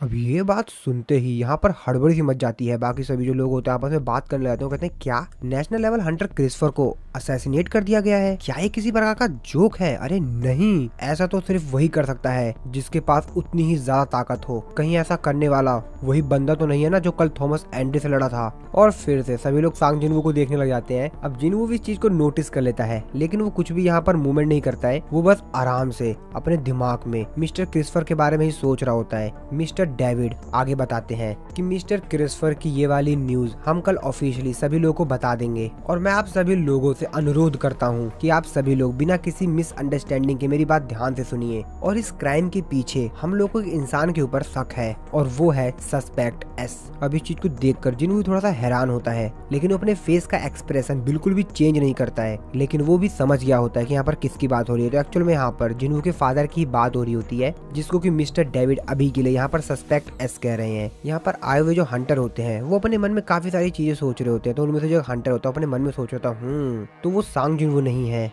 जो कि कल थॉमस एंड्रे से लड़ा था। तभी दूसरा हंटर अपने मन में सोच रहा था लेकिन इसकी शक्ल तो एशियन इंसानों जैसी लग रही है, और इसकी शक्ल को देखकर कुछ ऐसा सा लग रहा है कि यहाँ पर बैठा हुआ एक इंसान जो कि इसी की तरह लग रहा है। और ये जो दोनों हंटर होते हैं जो कि मन में सब कुछ सोच रहे होते हैं, जिन्हों को जस्ट आगे ही बैठे होते हैं, वो अपने मन में सोच रहे होते हैं नहीं नहीं नहीं नहीं पीछे मुड़ के नहीं देखना है। और वो जिन्हों के ऊपर पूरे शक तो कर रहे होते हैं, लेकिन उनकी इतनी औकात ही नहीं होती है कि वो पीछे मुड़कर जिन्हों के ऊपर शक भी कर सके या उसको देख भी सके। और इसीलिए उनकी काफी ज्यादा हालत खराब हो रही होती है। वो सोच रहे थे कि जिन्हों से रिलेटेड तो होगा, लेकिन फिर भी वो पीछे नहीं देख पा रहे होते हैं। अपने मन में बस यही सोच रहे होते हैं कि नहीं नहीं नहीं पीछे नहीं देखना, पीछे नहीं देखना है। और वैसे भी जितने भी एशियन लोग हैं वो सभी के सभी एक जैसे तो लगेंगे ना। जिन्वू जो कि काफी ज्यादा गुस्से में होता है, वो अपना दांत दबाते हुए कहता है क्यों, आखिरकार मेरे फादर ही क्यों? जिन्वू अपने मन में सोच रहा होता है कि जो डंजन होता है वो रूलर्स की टेरिटरी होती है, जहाँ पे रूलर्स राज करते हैं। और जिन्वू को कैमिस की वो बात याद आती है जहाँ पर कैमिस ने उसको बताया था कि माई किंग वहाँ पर 4 इंसान थे जिन्होंने की रूलर्स की स्ट्रेंथ को लिया था, आप उनसे सावधान रहिएगा। जिन्वू कहता है मैं नहीं जानता कि आखिरकार क्यों रूलर्स ने एक मॉन्स्टर को भेजा मेरे फादर के रूप में। शायद यहाँ पर जो केमिस कह रहा था क्या वो सही था? मिस्टर डेविड आगे बताते हैं कि हम लोगों को ये इंसान यूएस के एक गेट में मिला था, जिसको कि शुरुआत में एक मॉन्स्टर के तौर पर माना गया, लेकिन ये इंसानों की भाषा बोल सकता था। और इसीलिए हमने एस रैंक के हंटर वांग डोंग सू से रिक्वेस्ट की थी, जो कि कोरियन बोलते थे, कि इस चीज में वो हमारी मदद करें। लेकिन वहाँ पर कुछ बात बन पाती उससे पहले ही उसने मिस्टर वांग डोंग सू के ऊपर अटैक करके वो वहाँ से भाग गया, और हंटर एसोसिएशन हेडक्वार्टर भी कुछ नहीं कर पाया। वो इस तरीके से वहाँ से गायब हो गया मानो कोई परछाई की तरह। और जो कल्प्रिट है वो बहुत ज्यादा पावरफुल था, उसने मिस्टर वांग डोंग सू को हरा दिया, जो कि स्कैवेंजर गिल्ड में एक मेन फोर्स के मेंबर थे। और इस तरीके का स्ट्रॉन्ग ह्यूमनॉइड मॉन्स्टर जो कि डंजन से भाग गया, हो सकता है कि इसी ने मिस्टर क्रिस्फर के ऊपर अटैक किया हो। और यही सब बातें मेरे को आज आप लोगों को बतानी थी। अब ये बातें सुनकर जिन्वू भी काफी ज्यादा हैरान होता है।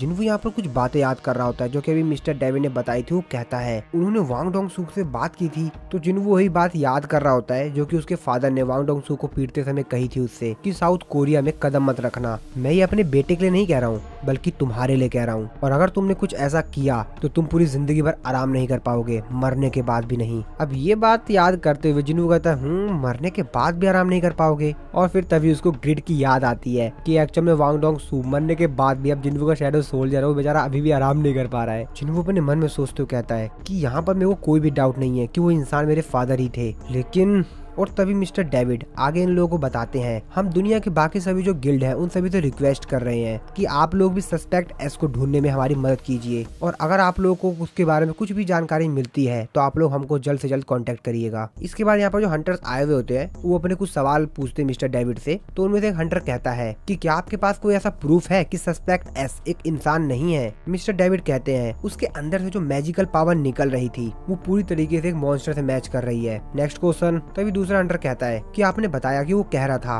कि वो एक इंसान है जो कि काफी समय पहले डंजन में खो गया था, वैसे क्या उसने जो बताया था उस प्रकार का कोई हंटर रियली में एग्जिस्ट करता भी है? जिसपे वो बताता है कि हाँ एक इंसान तो था। नेक्स्ट। और तभी एक हंटर कहता है तो आप उसकी आइडेंटिटी को छुपा क्यों रहे हैं अगर वो एक हंटर था तो? जिसपे मिस्टर डेविड कहते हैं यहाँ पर इस समय एक हंटर है जिससे कि उस हंटर का कुछ रिलेशन है, और इसीलिए हम लोगों ने डिसाइड किया है कि हम इस इन्फॉर्मेशन को रिवील नहीं करेंगे कि आखिरकार वो कौन था। और कोई क्वेश्चन आप लोगों को पूछना है? और तभी चाइना का 7 स्टार का हंटर लियू जिगैंग कहता है कि हाँ मेरा एक क्वेश्चन है, वैसे अगर आप उस इंसान की आइडेंटिटी हम लोगों को बता दे तो हमको उसको पकड़ने में थोड़ी आसानी रहेगी, ज्यादा ही आसानी रहेगी। आपको नहीं लगता चीफ कि आपको हमें बता देना चाहिए कि आखिरकार वो इंसान कौन है? मैं डायरेक्टली आपसे पूछ ही लेता हूँ कि आखिरकार उस मॉन्स्टर का हंटर सांग जिन वू से क्या रिलेशन है। मिस्टर डेविड थोड़ा सा सोचते हैं कि ठीक है, अगर हंटर ल्यू जियांग चाहते हैं कि मैं उनको इस चीज के बारे में बता दूं तो मेरे पास अब कोई दूसरी चॉइस है भी नहीं। ठीक है, तो क्वेश्चन आंसर के दौरान हम लोग को ये बात पता चली कि जो सस्पेक्ट एस है वो एक्चुअल में हंटर सांग जिन वू के फादर है। और फिर हमने इस चीज के ऊपर इन्वेस्टिगेशन किया तो हम लोगों को पता चला कि एक्चुअल में ये बात सच है। अब ये बात सुनकर बाकी सभी जो यहाँ पर लोग आए हुए होते हैं वो काफी ज्यादा हैरानी से आपस में बात करने जाते हैं। वो जिन वू की तरफ देख रहे होते हैं और आपस में बात करने जाते हैं कि ये क्या बात कर रहे हैं। लिंग जियांग कहता है, और अगर सस्पेक्ट एस सच में हंटर सांग जिन वू के मिसिंग फादर हुए तो क्या वो बाकी हंटर्स को उनको मारने देगा? क्या बाकी हंटर्स ऐसा कर पाएंगे? जिसपे जिनवू उसका रिप्लाई देते हुए कहता है, हंटर्स मॉन्स्टर्स को मार सकते हैं और अगर जरूरत पड़ी तो उस मॉन्स्टर को मैं खुद ही संभाल लूंगा। जिसपे लिंग जियांग कहता है कि अगर सच में वो मॉन्स्टर ना होकर तुम्हारे फादर हुए तो? जिसपे जिनवू अपने काफी सारे ओल्ड मेमोरीज को याद करता है और कहता है, और जिनवू अपने मन में कह रहा होता है कि सिंपली मैं उन हंटर्स को मार दूंगा। और फिर जिनवू रिप्लाई देते हुए कहता है, तो फिर मैं अपनी फैमिली को प्रोटेक्ट करूंगा, चाहे मेरे को इस दुनिया के हर एक हंटर से दुश्मनी ही क्यों ना करना पड़े, मैं अपनी फैमिली को प्रोटेक्ट करूंगा। और फिर कॉन्फ्रेंस एंड हो जाता है, सभी लोग यहाँ से जाने लगते हैं। मिस्टर वाइट जो कि जिनवू से कह रहे होते हैं कि वैसे अभी आपने जो थोड़े समय पहले किया था, क्या आप सही में ऐसा कुछ करने वाले हैं क्या? जिस पे जिनवू कहता है, हाँ बिल्कुल। मिस्टर वाइट जिनवू से हंसते हुए कहते हैं, वैसे 120 अलग अलग कंट्री के 500 हंटर के सामने इतनी बड़ी बात कहना ऐसा सिर्फ 2 हंटर्स कर सकते हैं, एक आप जो कि इतनी ज्यादा हिम्मत दिखा सकते हैं जो कि कुछ ऐसी बात कह सके। जिसपे जिनवू कहता है, वैसे दूसरा कौन है? मिस्टर वाइट हंसते हुए कहते हैं, अरे दूसरा इस समय हॉस्पिटल में है। और जिनवू को भी याद आ जाता है कि एक्चुअल में यहाँ पर किसकी बात कर रहा है, तो एक्चुअल में यहाँ पर थॉमस एंड्रे की बात कर रहे होते हैं ये। और फिर जन वहाँ से जाने लगता है। तभी मिस्टर वाइट उससे कहते हैं, वैसे हंटर एसोसिएशन ने यहाँ पर एक बहुत बड़ी पार्टी ऑर्गेनाइज की है, तो अगर आप ज्यादा बिजी नहीं है तो शायद आप यहाँ पर रुक सकते हैं, क्योंकि आपको बाकी हंटर से मिलने का मौका मिलेगा। और तभी यहाँ पर लिंग जियांग आता है जिनवू के पास। बाकी सभी जो यहाँ पर लोग होते हैं, हंटर होते हैं, वो तो बस यहाँ पर लिंग जियांग को ही देख रहे होते हैं कि ये क्या कारनामा करने वाला है। और तभी लिंग जियांग जिनवू के पास आता है और वो चाइनीज में बोल रहा होता है। जिनवू अपने मन में सोच रहा होता है कि वैसे क्या बोल रहा है, क्योंकि जिनवू को तो चाइनीज आती नहीं है, तो उसको कुछ समझ नहीं आ रहा होता है। क्योंकि एक्चुअली जिनवू को चाइनीज तो आती नहीं है, तो उसको तो कुछ पता नहीं चल रहा होता कि आखिरकार बोल क्या रहा है। तभी मिस्टर वाइट जिनवू से कहते हैं कि ये कह रहा है कि इसने उस जायंट मॉन्स्टर को पकड़ लिया था और खत्म भी कर दिया, जो कि तुम्हारे हाथ से छूट गया था। और फिर जिनवू मिस्टर वाइट से कहता है, अच्छा ये बात है, वैसे क्या आपको चाइनीज बोलने आती है? जिसपे मिस्टर वाइट कहते हैं, अरे बिल्कुल, मैं एशियन ब्रांच का इंचार्ज हूँ, तो मेरे को एशियन की जितनी भी लैंग्वेज है वो आराम से बोलने आती है, बताइए क्या बोलना है? तो जिनवू भी कहता है, हाँ ठीक है, तो मेरी सारी बातों को ट्रांसलेट कीजिए। और फिर मिस्टर वाइट यहाँ पर एक ट्रांसलेटर के तौर पर इन दोनों की बात एक दूसरे को बता रहे होते हैं। मिस्टर वाइट कहते हैं कि लिंग जियांग इस समय कह रहा है, ये काफी ज्यादा हैरान थे, इतना बड़ा ताकतवर मॉन्स्टर जिसकी इन्होंने भी उम्मीद नहीं की थी, इनकी उम्मीद से भी ज्यादा ताकतवर मॉन्स्टर जिसको हरा पाना बहुत ही ज्यादा मुश्किल था, और ये पूरी लड़ाई पाने के ऊपर हुई। ये कह रहे हैं कि तब से ये आपसे मिलने के लिए काफी ज्यादा उत्सुक थे, काफी ज्यादा क्यूरियस थे कि आखिरकार किस प्रकार का हंटर है जिसने की इतने ज्यादा ताकतवर मॉन्स्टर को बड़े ही आसानी से हरा दिया। और फिर लिंग जियांग जिनवू की तरफ दोस्ती का हाथ बढ़ाता है। मिस्टर वाइट कहते हैं कि ये बोल रहे हैं, ये काफी ज्यादा खुश है कि तुमने थॉमस एंड्रे को उसकी असली जगह पे पहुंचा दिया। ये कह रहे हैं कि इसको कोई भी डाउट नहीं है कि थॉमस एंड्रे जो भी कर रहा था वो गलत था। अब इस चीज को देखकर जिनवू भी काफी ज्यादा हैरान होता है। वो अपने मन में सोच रहा होता है कि फर्स्ट इंप्रेशन में तो मेरे को ये लगा कि यार बड़ा सनकी इंसान है, पता नहीं क्या है ये बंदा, पर यार ये तो अच्छा बंदा लग रहा है, ये तो काफी इंटरेस्टिंग इंसान है। और फिर जिनवू भी दोस्ती का की तरफ बढ़ाता है और फिर लिंग जियांग कुछ और कहता है और फिर वो वहाँ से चला जाता है। अब इस चीज को सुनकर मिस्टर वाइट भी थोड़ा सा हैरान होते हैं। जिनवू उनसे बोलता है कि ये क्या कह के गया है। मिस्टर वाइट उसको बताते हैं, इसने कहा है कि ये आशा करता है कि सस्पेक्ट एक्स तुम्हारी फैमिली का मेंबर ना हो, और उसने कहा है वो कभी भी आपके साथ फाइट नहीं करना चाहेगा,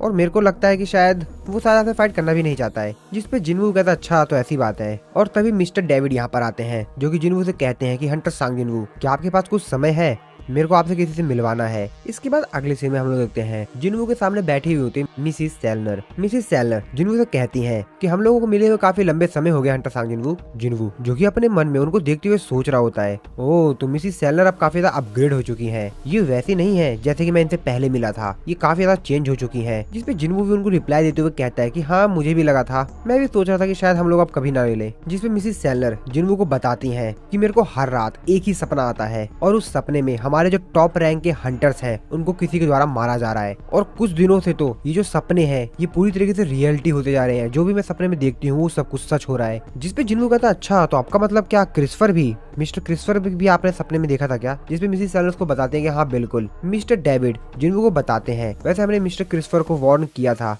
लेकिन उन्होंने हमारी बात नहीं मानी। और बाकी तो उसके बाद आपको पता ही है उनके साथ क्या हुआ है। मिसेस सैलर आगे कहती हैं कि पावरफुल हंटर्स जो कि हमारी इस दुनिया को सपोर्ट करते हैं ताकि हमारी दुनिया बेहतर बन सके और दूसरी दुनिया से आने वाले मॉन्स्टर से वो लोग लड़कर हमारी दुनिया को सपोर्ट करते हैं, हमारी दुनिया को बचाते हैं। और अब लगातार वही मरते जा रहे हैं। और अगर इन हंटर्स की मृत्यु इसी तरीके से होती रही और इस चीज को नहीं रोका गया, जिसमें जिन्वू भी उनको कहता है तो क्या आप भी मेरे को यहाँ पे वार्न करने के लिए आई हैं? मिसेस सैलर को कहती है नहीं बिल्कुल नहीं, मैं तो आपसे यहाँ पर इस चीज के लिए पूछने के लिए आई हूँ कि आप उन हंटर्स को प्रोटेक्ट करें। ये बात सुनकर जिन्वू भी काफी हैरान होता है। वो कहता है मिसेस सैलर आगे बताती हैं कि मेरे सपने में जिन हंटर्स को मारा जा रहा होता है मैं उनके फेसेस को, उनके चेहरे को याद करने की कोशिश करती हूँ लेकिन उससे कोई भी फायदा नहीं होता। और सपनों के अंदर ही मैं उनकी आइडेंटिटी को पहचानने की कोशिश करूंगी अपनी एबिलिटी का इस्तेमाल कर।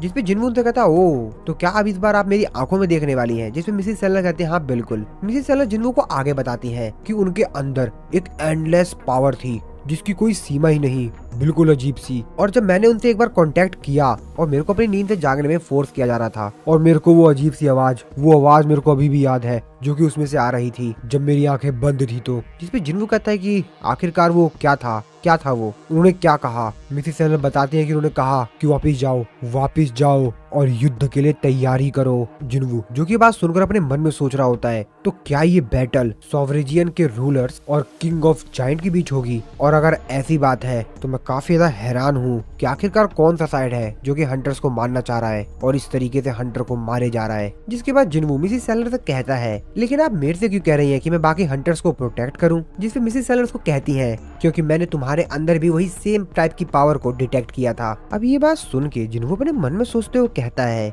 ओ तो मेरे को लगता है कि मैडम सैलर ने उस दिन मेरे अंदर शैडो सॉवरेजियन की पावर देख लिया था। और अगर इन लोगों ने अपने ड्रीम्स के अंदर हंटर से जो पावर आ रही थी वो सेम ही पावर थी तो जरूर वो लोग सॉवरेजियन ही होंगे। मिस्टर डेविड जिन्वू से कहते हैं कि कोई तो ऐसी चीज है जो कि हंटर से भी ऊपर है और इसीलिए हमें तुम्हारी इमेंस पावर की जरूरत है ताकि हम लोग इस चीज को रोक सके। और अगर मैं आपसे एकदम सच बताऊं, हम लोग पूरी तरीके से कन्विंस नहीं थे कि सिर्फ आप ही हैं जो कि हमको इस चीज से बचा सकते हैं, लेकिन हम लोगों ने अपना माइंड चेंज कर लिया जब हम लोगों ने कल तुम्हारे और थॉमस एंड्रे के बीच में लड़ाई देखी। ऑफ कोर्स हम आपसे एक्सपेक्ट नहीं कर सकते कि आप बिना कंपनसेशन के हमारी मदद करेंगे, तो मैं आपको अपने हेल्प के बदले कुछ भी देने के लिए तैयार हूँ, यहाँ तक कि उस बेहतरीन खजाने को जो कि केमिस्ट छोड़ के गया है, द रून स्टोन। इस दुनिया में हंटर्स ही हैं जिनको की काफी ज्यादा स्पेशल पावरफुल ब्लेसिंग मिली है और वही लोग अपनी पावर का इस्तेमाल करके इस दुनिया को बचाते हैं। और अगर वो लोग ही डिसअपेयर हो जाएंगे तो ये दुनिया तो बचेगी ही नहीं ना। अब ये बात सुन के जिन्वू भी थोड़ा सा हैरान होता है, उसके मुंह से कुछ शब्द नहीं निकल पा रहे होते हैं मिस्टर डेविड की ये बात सुनकर। और तभी जिन्वू कहता है कि आई एम सॉरी। जिसमें मिस्टर डेविड जिन्वू से काफी ज्यादा हैरानी से कहते हैं कि अगर आप ऐसा इसलिए कह रहे हैं क्योंकि कल थॉमस एंड्रे और आपके बीच में कुछ फाइट हो गई थी, तो जिसपे वो आगे कुछ कह पाते, तभी जिन्वू उनको बीच में रोकते हुए कहता है कि नहीं वो बात नहीं है। और फिर जिन्वू वहाँ से जाने के लिए तैयार हो जाता है। वो खड़े होते हुए कहता है कि ठीक है। मिस्टर वाइट भी जिन्वू को ही देख रहे होते हैं, वो अपने मन में सोच रहे होते हैं जिन्वू की उस बात को जो कि जिन्वू ने हंटर कॉन्फ्रेंस के दौरान कही थी, तो फिर मैं अपनी फैमिली को प्रोटेक्ट करूंगा, इसके बदले मेरे को इस दुनिया के हर एक हंटर से दुश्मनी ही क्यों ना मोल लेनी पड़े। और फिर जिन्वू वहाँ से जाते जाते थक हार कर कहता है ठीक है एजेंट वाइट, मेरे को उन सभी हंटर्स की लिस्ट दो जिसे आप चाहते हैं कि मैं प्रोटेक्ट करूं। मेरे को काफी अच्छा लगेगा अगर आप मेरे को उन हंटर से मिलने की अपॉर्चुनिटी भी देते हैं तो। अब ये बात सुनकर मिस्टर वाइट काफी ज्यादा खुश हो जाते हैं क्योंकि वो समझ गए होते हैं कि जिन्वू भी मान चुका है उन हंटर्स की मदद करने के लिए, और इसीलिए मिस्टर वाइट कहते हैं ऑफ कोर्स बिल्कुल। इसके बाद अगले सीन में हम लोग हंटर एसोसिएशन के द्वारा जो इंटरनेशनल गिल्ड कॉन्फ्रेंस की लास्ट डे थी उस दिन पार्टी ऑर्गेनाइज की गई थी जिसको की कहा जा रहा था द नाइट ऑफ हंटर्स, यानी यहाँ पर सभी के सभी लोग हंटर्स थे। यहाँ पर दुनिया भर के सभी बेस्ट से बेस्ट जो हंटर्स थे वो यहाँ पर आए हुए थे और सभी लोग पार्टी को काफी ज्यादा एंजॉय कर रहे थे। बस एक हमारा जिन्वू ही था जो कि अभी भी काम में लगा हुआ था। जिन्वू योजिन से कहता है कि योजिन वैसे अब तुमको कैसा लग रहा है? योजिन कहता है अब मेरे को काफी ज्यादा अच्छा लग रहा है। तो यहाँ पर दोस्तों योजिन भी अब ठीक हो चुका है क्योंकि बेरू ने योजिन को ठीक कर दिया अपनी हीलिंग पावर का इस्तेमाल करके, और इसलिए जिन्वू योजिन का थोड़ा हाल चाल पूछ रहा होता है। योजिन भी कहता है एकदम बढ़िया, एक नए बॉस की तरह। वैसे सर मेरे को काफी ज्यादा रोना आ रहा था, बहुत ज्यादा बेकार लग रहा था जब मैंने ये सुना कि आप थॉमस एंड्रे से लड़ रहे हैं, लेकिन फाइनली आप तो उससे जीत गए। बाकी सभी जो आसपास हंटर्स होते हैं वो जिनवू और यूजिन को ही देख रहे होते हैं। वो लोग बात कर रहे होते हैं, वो देखो ये अभी भी हमारे सामने खड़ा है, ये हम लोग के सामने है, लेकिन हम इसकी प्रेजेंस को सेंस नहीं कर पा रहे हैं, ये तो एकदम डिफरेंट लेवल पर ही है। तो वो यहाँ पर जिनवू की बात कर रहे होते हैं क्योंकि जिनवू यहाँ पर है, लेकिन फिर भी ये लोग अपनी हंटर स्किल का इस्तेमाल करके उसकी प्रेजेंस को यहाँ पर सेंस नहीं कर पा रहे हैं। इसके बाद वो लोग आगे बात कर रहे होते हैं। वो देखो वो जो दूसरा उसके साइड में खड़ा है वो दूसरा हंटर, इसी को बचाने के लिए उसने थॉमस एंड्रे से फाइट की थी, है ना। दूसरा हंटर कहता बिल्कुल सही बात है। और फिर ये लोग हंटर जिनवू के पास जाते हैं जिनवू से मिलने के लिए। तो उसमें जो हंटर होता है वो जिनवू से बोलता है आपसे मिलकर काफी अच्छा लगा हंटर जिनवू। इसके बाद अपना इंट्रोडक्शन देते हुए बताता है मैं ग्लोबल कॉर्पोरेशन का सीईओ हूँ और हम लोग मॉन्स्टर के जो बची हुई चीजें होती हैं उन चीजों में डील करते हैं, जो भी उनकी स्पेशल चीजें होती हैं। तो आपने अभी तक जितने भी बड़े बड़े मॉन्स्टर्स को हंट किया है मैं उन सब की चीजों को खरीदना चाहूंगा, तो क्या आपके पास थोड़ा सा समय है। जिनवू भी अपने मन में सोचते हुए ये अच्छा समय है। और फिर वो यूजिन की तरफ इशारा करते हुए कहता है देखो रेड का जो मेन इंचार्ज है वो तो यूजिन ही है, हमारा वाइस चेयरमैन, और साथ ही में बिजनेस रिलेटेड जो भी काम होते हैं उस चीज के बारे में भी हमारा वाइस चेयरमैन यूजिन ही बात करता है। तो आपको इस चीज से रिलेटेड अगर बात करनी है तो आप यूजिन से बात कर सकते हैं। और फिर यूजिन भी अपना इंट्रोडक्शन देते हुए उस हंटर को बताता है कि मैं हूँ एजेंट गिल्ड का वाइस चेयरमैन यूजिन। और वो फिर हंटर यूजिन के पास जाएगा था आपसे मिलकर काफी अच्छा लगा। और फिर वो दोनों वहां से चले जाते हैं बात करने के लिए। जिनवू जो कि दूर खड़ा हुआ ये सब कुछ देख रहा होता है और वो भी थोड़ा सा खुश होता है कि फाइनली अब यूजिन भी ठीक हो गया और वो बाकी काम भी संभाल ले रहा है। और अपने मन में सोचते हुए कहता है ये पूरी तरीके से एक वाइस चेयरमैन है, अब चलो मेरे लिए तो अच्छा ही है। और तभी जिनवू वहां से जा रहा था कि तभी उसको पीछे से आवाज आती है। तो एक्चुअल में यहाँ पर मिस्टर व्हाइट आ गए थे वो लिस्ट लेकर जिसमें सभी हंटर के नेम है जिन लोगों को जिनवू को प्रोटेक्ट करना है। मिस्टर व्हाइट जिनवू से कहते हैं कि जिनवू ये रही वो लिस्ट। जिनवू कहता और फिर जिनवू हंटर की जो लिस्ट होती है जिसमें सभी हंटर्स के नाम होते हैं उनको देखने लगता है। मिस्टर व्हाइट जिनवू को बताते हैं हमने हंटर्स को उनको जो पॉइंट्स मिले हुए हैं उनके हिसाब से उनको रैंक्ड कर दिया है। जिनवू कहता तो ये है टॉप 10 हंटर्स की लिस्ट और अगर आप हमारे ऑफर को एक्सेप्ट कर लेते हैं तो आपको इन्हीं लोगों को प्रोटेक्ट करना होगा। जिनवू भी उन हंटर्स की लिस्ट को बड़ी हैरानी से देख रहा होता है। वो कहता ओ तो तुम कहना चाहते हो कि ये सभी लोग हाई प्रायोरिटी पर हैं। जिनवू अपने मन में सोचते हो कहता हंटर पॉइंट्स। और फिर वो मिस्टर व्हाइट से कहता है कि वैसे मैं यहाँ पर कहाँ पे रैंक करूंगा, इस लिस्ट में मेरी रैंक कहाँ पर होगी। ये बात सुन के मिस्टर व्हाइट कहता है अच्छा आपकी रैंक, आपने जितने भी जाइंट मॉन्स्टर्स को मारा है और जितने भी कंट्रीब्यूशन दी है उसके हिसाब से शायद आप 3rd या 4th पर आएंगे। और वहाँ पे लिस्ट में जहाँ पर फर्स्ट पर होता है थॉमस एंड्रे, 2nd नंबर पे होता है लिन जियांग, 3rd पे होता है क्रिस्टोफर रेड और 4th पे होता है सिद्धार्थ बच्चन एंड 5th पर होता है वो बताया नहीं गया है। और मेरे को ये समझ में नहीं आ रहा है कि जिनवू को 3rd या 4th पे क्यों बोला गया है, क्योंकि लॉजिकली देखा जाए तो उसको 1st या 2nd पे तो होना ही चाहिए। और फिर जिनवू अपने शैडो सोल्जर्स को उन हंटर्स के पीछे लगा देता है जिन भी हंटर्स का उस लिस्ट में नाम था, क्योंकि यहाँ पर लगभग सभी हंटर्स हैं और जिनवू को इससे अच्छा मौका नहीं मिलेगा जहाँ पर इन हंटर्स के पीछे वो अपने शैडो सोल्जर्स को लगा सकता है। और फिर जिनवू कहता है चलो ठीक है मैं इन हंटर्स के थ्रू रूलर से कॉन्टेक्ट बना सकता हूँ और इससे मेरे को ये भी पता चल जाएगा कि आखिरकार कौन फ्रेंड है और कौन दुश्मन है। इससे मेरे को आसानी होगी उन लोगों से फाइट करने के लिए जो कि असल में मेरे दुश्मन है। और तभी यहाँ पर हम लोग किसी इंसान को आते हुए देखते हैं। तो एक्चुअल में यहाँ पर थॉमस एंड्रे आ गया था जो कि हॉस्पिटल से बचकर वापस आ गया था, वो ठीक था बेसिकली। अब जिनवू भी थॉमस एंड्रे को देख लेता है लेकिन जिनवू का मूड ठीक नहीं होता है, वो तो थॉमस एंड्रे को कुछ अजीब तरीके से देख रहा होता है। मिस्टर च्यूल जिनवू से कहते हैं कि हंटर जिनवू मिस्टर च्यूल से कहता है कि आप चिंता मत कीजिए इस चीज के बारे में, मैं देख लूंगा। और तभी थॉमस एंड्रे जिनवू से कहता है कि हंटर सांग जिनवू क्या मैं तुमसे एक चीज पूछ सकता हूँ, मेरा ये आर्म जिसपे की बहुत ही ज्यादा तेजी से अटैक किया गया है, बहुत ही ज्यादा पावरफुल मैजिकल पावर से, जिसके ऊपर हीलर की भी हीलिंग मैजिक काम नहीं कर रहे हैं और डॉक्टर ने भी मेरे से कुछ ऐसा ही कहा, पर फिर भी अभी धीरे धीरे रिकवर हो रहा है लेकिन अभी भी पूरी तरीके से रिकवर नहीं हुआ है। मेरे को हराने के बाद तुम चाहते तो मेरे पूरे गिल्ड को एक ही अटैक में कंप्लीटली खत्म कर सकते थे, लेकिन फिर भी तुमने ऐसा नहीं किया, मेरे गिल्ड का एक मेंबर भी नहीं मारा गया। तो क्या मैं तुमसे ये पूछ सकता हूँ कि आखिरकार तुमने हमको जिंदा क्यों छोड़ा। अब ये बात सुन के जिनवू की तरफ पड़े ही हैरानी से देख रहा होता है। जिनवू थोड़ा सा सोचता है और उससे कहता है क्योंकि एक बेवकूफ की वजह से तुम लोग मौत डिजर्व नहीं करते थे, वो तो वांग डोंग सू की बेवकूफी की वजह से तुम लड़ने आए। और ये बात सुन के थॉमस एंड्रे वहाँ से जाने लगता है। वो जिनवू से कहता है कि ठीक है वैसे मैं मिस्टर वांग डोंग सू का बहुत ही बड़ा फ्यूनरल करवाने की सोच रहा हूँ, मैं जानता हूँ कि वो बेवकूफ तो मौत ही डिजर्व करता है लेकिन उसका फ्यूनरल भी अच्छे से होना चाहिए। और हाँ वैसे जब मेरा आर्म ठीक हो जाएगा तो हम लोग खाने पे चलेंगे बाहर। वैसे तुम मेरे मैनेजर को अपने कॉन्टेक्ट इन्फॉर्मेशन दे सकते हो, मैं तुमसे बाद में कॉन्टेक्ट कर लूंगा। और फिर थॉमस एंड्रे की जो मैनेजर होती है लॉयरा, वो जिनवू से कहती है कि मेरे मास्टर बस आपसे थैंक्स करना चाह रहे थे क्योंकि आपने उनके गिल्ड के मेंबर को हानि नहीं पहुंचाई। इससे कोई भी फर्क नहीं पड़ता कि ये कैसे दिखते हैं, असल में काफी ज्यादा अच्छे और शाई पर्सन है। और फिर वो जिनवू से कहती है कि हंटर सान जिनवू, क्या आप मेरे को अपना कॉन्टेक्ट इन्फॉर्मेशन दे सकते हैं? मेरे मास्टर आपको कुछ गिफ्ट देना चाहते हैं और आप मेरे को कुछ और भी बता सकते हैं अगर आपको कुछ और भी चाहिए तो। जिसपे जिनवू कहता है नहीं नहीं थैंक यू कोई दिक्कत नहीं है। लॉयरा आगे कहती है कि मेरे मास्टर काफी ज्यादा कॉम्पिटेटिव है, तो अगर आपको कुछ चाहिए होगा तो प्लीज आप मेरे को जरूर बताइएगा। जिनवू अपने मन में सोचते कहता अच्छा गिफ्ट। फिर जिनवू लॉयरा से कहता है कि ठीक है शायद एक डैगर। लॉयरा भी कहती है अच्छा ठीक है डैगर, मैं समझ गई। और तभी मिस्टर वाइट जिनवू से कहते हैं कि हमको उन हंटर से मिलना चाहिए, चलिए मैं आपको उन हंटर से मिलवा देता हूँ जिन हंटर्स का लिस्ट में नाम है। जिसपे जिनवू उनको मना करते हुए कहता है नहीं नहीं कोई जरूरत नहीं है, मैंने पहले ही सब कुछ कर दिया है। ये बात सुनकर मिस्टर वाइट कहते हैं क्या क्या क्या आपने पहले ही कर दिया है? जिनवू उनको बताता है कि हाँ बिल्कुल, वैसे हाँ यहाँ पर क्या कोई इंसान मिसिंग है? मेरे को रैंक 6 का हंटर नहीं दिखा कहीं पर भी। अभी बात सुनकर मिस्टर वाइट तो काफी ज्यादा हैरान होते हैं, उनके पसीने छूट जाते हैं, कहते हैं क्या ये आपने कैसे कर दिया?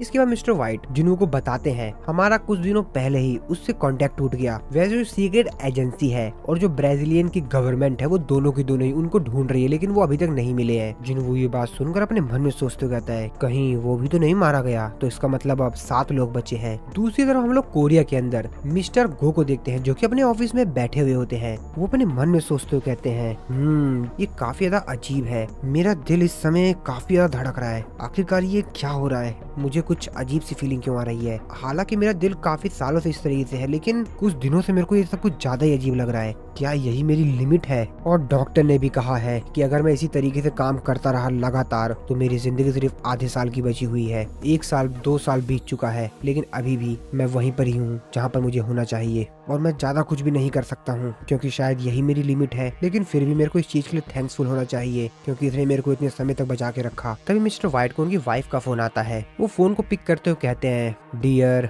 उनकी वाइफ कहती है कि आज कुछ हुआ तो नहीं ना? जिसपे मिस्टर गोन को रिप्लाई देते हुए कहते हैं कि डियर तुम इतनी ज्यादा चिंता क्यों करती हो? अरे कुछ भी नहीं हुआ, मैं बस आ ही रहा हूँ वापिस। और तभी मिस्टर को कुछ अजीब सा सेंस होता है, वो एकदम से ही अलर्ट हो जाते हैं। तभी वो अपने साइड में देखते हैं, वो कहते हैं कि ये था क्या? ये क्या था? तभी साइड में उसको एक मोनार्च दिखाई देता है। अब इस चीज को देखकर मिस्टर को तो काफी ज्यादा हैरान होते हैं। वो कहते हैं कि आखिरकार ये कैसे हो सकता है? मिस्टर वाइट उसकी तरफ देखते हैं और वो मोनार्च एक स्माइल देता है। मिस्टर गो उसको देखते हुए अपने मन में सोच रहे होते हैं मेरे को नहीं लगता कि हम लोगों की पूरी बातचीत हो पाएगी और मैं इसको सेंस नहीं कर पाया जब ये यहाँ पर आया और मेरे को नहीं लगता कि मैं अकेला इसको संभाल पाऊंगा। इसके बाद वो मोनार्च मिस्टर गो को बताते हुए कहता है कि मैंने इस जगह को आउटसाइड वर्ल्ड से पहले ही आइसोलेटेड कर दिया है, यानी कि बाहर की दुनिया से हमारा कोई भी कनेक्शन नहीं है। ये प्लेस पूरी तरीके से ब्लॉक हो चुका है। अभी बात सुन के मिस्टर को भी काफी ज्यादा हैरान होते हैं। वो अपने मन में सोचते हुए कहते हैं कि क्या मैं कोई सपना देख रहा हूँ इस समय? और तभी वो मोनार्च उनके ऊपर एक अटैक करता है। अभी इस अटैक को देखकर मिस्टर गो भी समझ जाते हैं कि ये कोई सपना नहीं है। उनके कंधे पर जहाँ पर उस मोनार्च ने अटैक किया होता है वो वहाँ पर बर्फ बनना शुरू हो जाता है। तभी वो मोनार्च मिस्टर गो से कहता है कि अगर ये सपना होता तो तुमको क्या लगता है कि तुम इस चीज को फील भी कर पाते? अब इस चीज को देखकर मिस्टर गो कहते हैं मेरे को भी लग रहा है कि ये कोई सपना नहीं है। तो तुमसे मैं एक बार ये फिर से पूछना चाहूंगा कि आखिरकार तुम हो कौन? अब ये बात सुनकर वो मोनार्च गुस्से में कहता है कि मुझे लगा था कि तुम्हें बिना बताए ही तुम समझ जाओगे कि आखिरकार मैं हूँ कौन। लेकिन इसके बाद वो मोनार्च मिस्टर गो से कहता है मेरे को कमजोर लोगों से लड़ने में इतना मजा नहीं आता, तो क्या तुम अपने आप को रिवील करोगे? Fragment of luminosity. और एक बहुत तगड़ी वेव छोड़ता है। मिस्टर गो भी इस वेव को अपने हाथ से रोकने की कोशिश करते हैं, लेकिन ये वेव काफी ज्यादा तेज होती है। इसके बाद वो मोनार्च मिस्टर गो से कहता है कि शायद तुम इस बात से चिंतित हो ना कि अगर तुमने ऐसा कुछ किया तो शायद तुम्हारा जो मीडियम है वो टूट जाएगा, है ना? ये अभी नहीं तो बाद में टूट ही जाएगा, कोई फर्क नहीं पड़ता। कोई फर्क नहीं पड़ता कि तुम क्या करते हो, और अगर तुम इस चीज के बारे में सच में इतना चिंतित हो तो फिर ये लो। और उनके ऊपर एक अटैक करते हुए कहता है फिर तो ये कन्वर्सेशन ही बेकार है। और वो अटैक काफी तेजी से मिस्टर गो की तरफ आता है। चारों तरफ धुआं धुआं हो जाता है। वो मोनार्च कहता है जैसा कि हम लास्ट टाइम मिले थे। और फिर से वो मिस्टर गो की तरफ एक बहुत तगड़ा अटैक करता है, लेकिन इस बार मिस्टर गो चारों तरफ से धुआं हटाते हुए उस अटैक को डॉज करते हुए साइड में फेंकते हैं। और फिर हम लोग देखते हैं मिस्टर गो का असली रूप, जो कि काफी ज्यादा खतरनाक लग रहे थे क्योंकि वो शायद अपने कुछ नए फॉर्म में आ रहे थे। और अभी अभी जो मोनार्च ने मिस्टर गो के ऊपर अटैक किया था और मिस्टर गो ने अटैक करके डॉज करके साइड में फेंक दिया था, वो अटैक से जो उनके ऑफिस का एक शीशा होता है वो पूरी तरीके से ब्रेक हो जाता है। और फिर मिस्टर गो का असली रूप आता है, the most brilliant fragment of luminosity. Mister Go उस मोनार्च से कहते हैं, तुमने मेरे पूरे ऑफिस को आउटसाइड वर्ल्ड से आइसोलेटेड कर दिया है और मेरे को डायमेंशन क्रैक के अंदर ट्रैप कर दिया है। इतना भी बुरा नहीं है। वो मोनार्च मिस्टर गो का रिप्लाई देते हुए कहता है, वैसे मैं भी तुमको काफी समय से ढूंढ रहा था। तुम्हें क्या लगता है मैंने जिस मीडियम के अंदर तुमको ट्रैप कर रखा है, तुम इसके अंदर होने के बावजूद भी अपनी ट्रू पावर का इस्तेमाल कर पाओगे?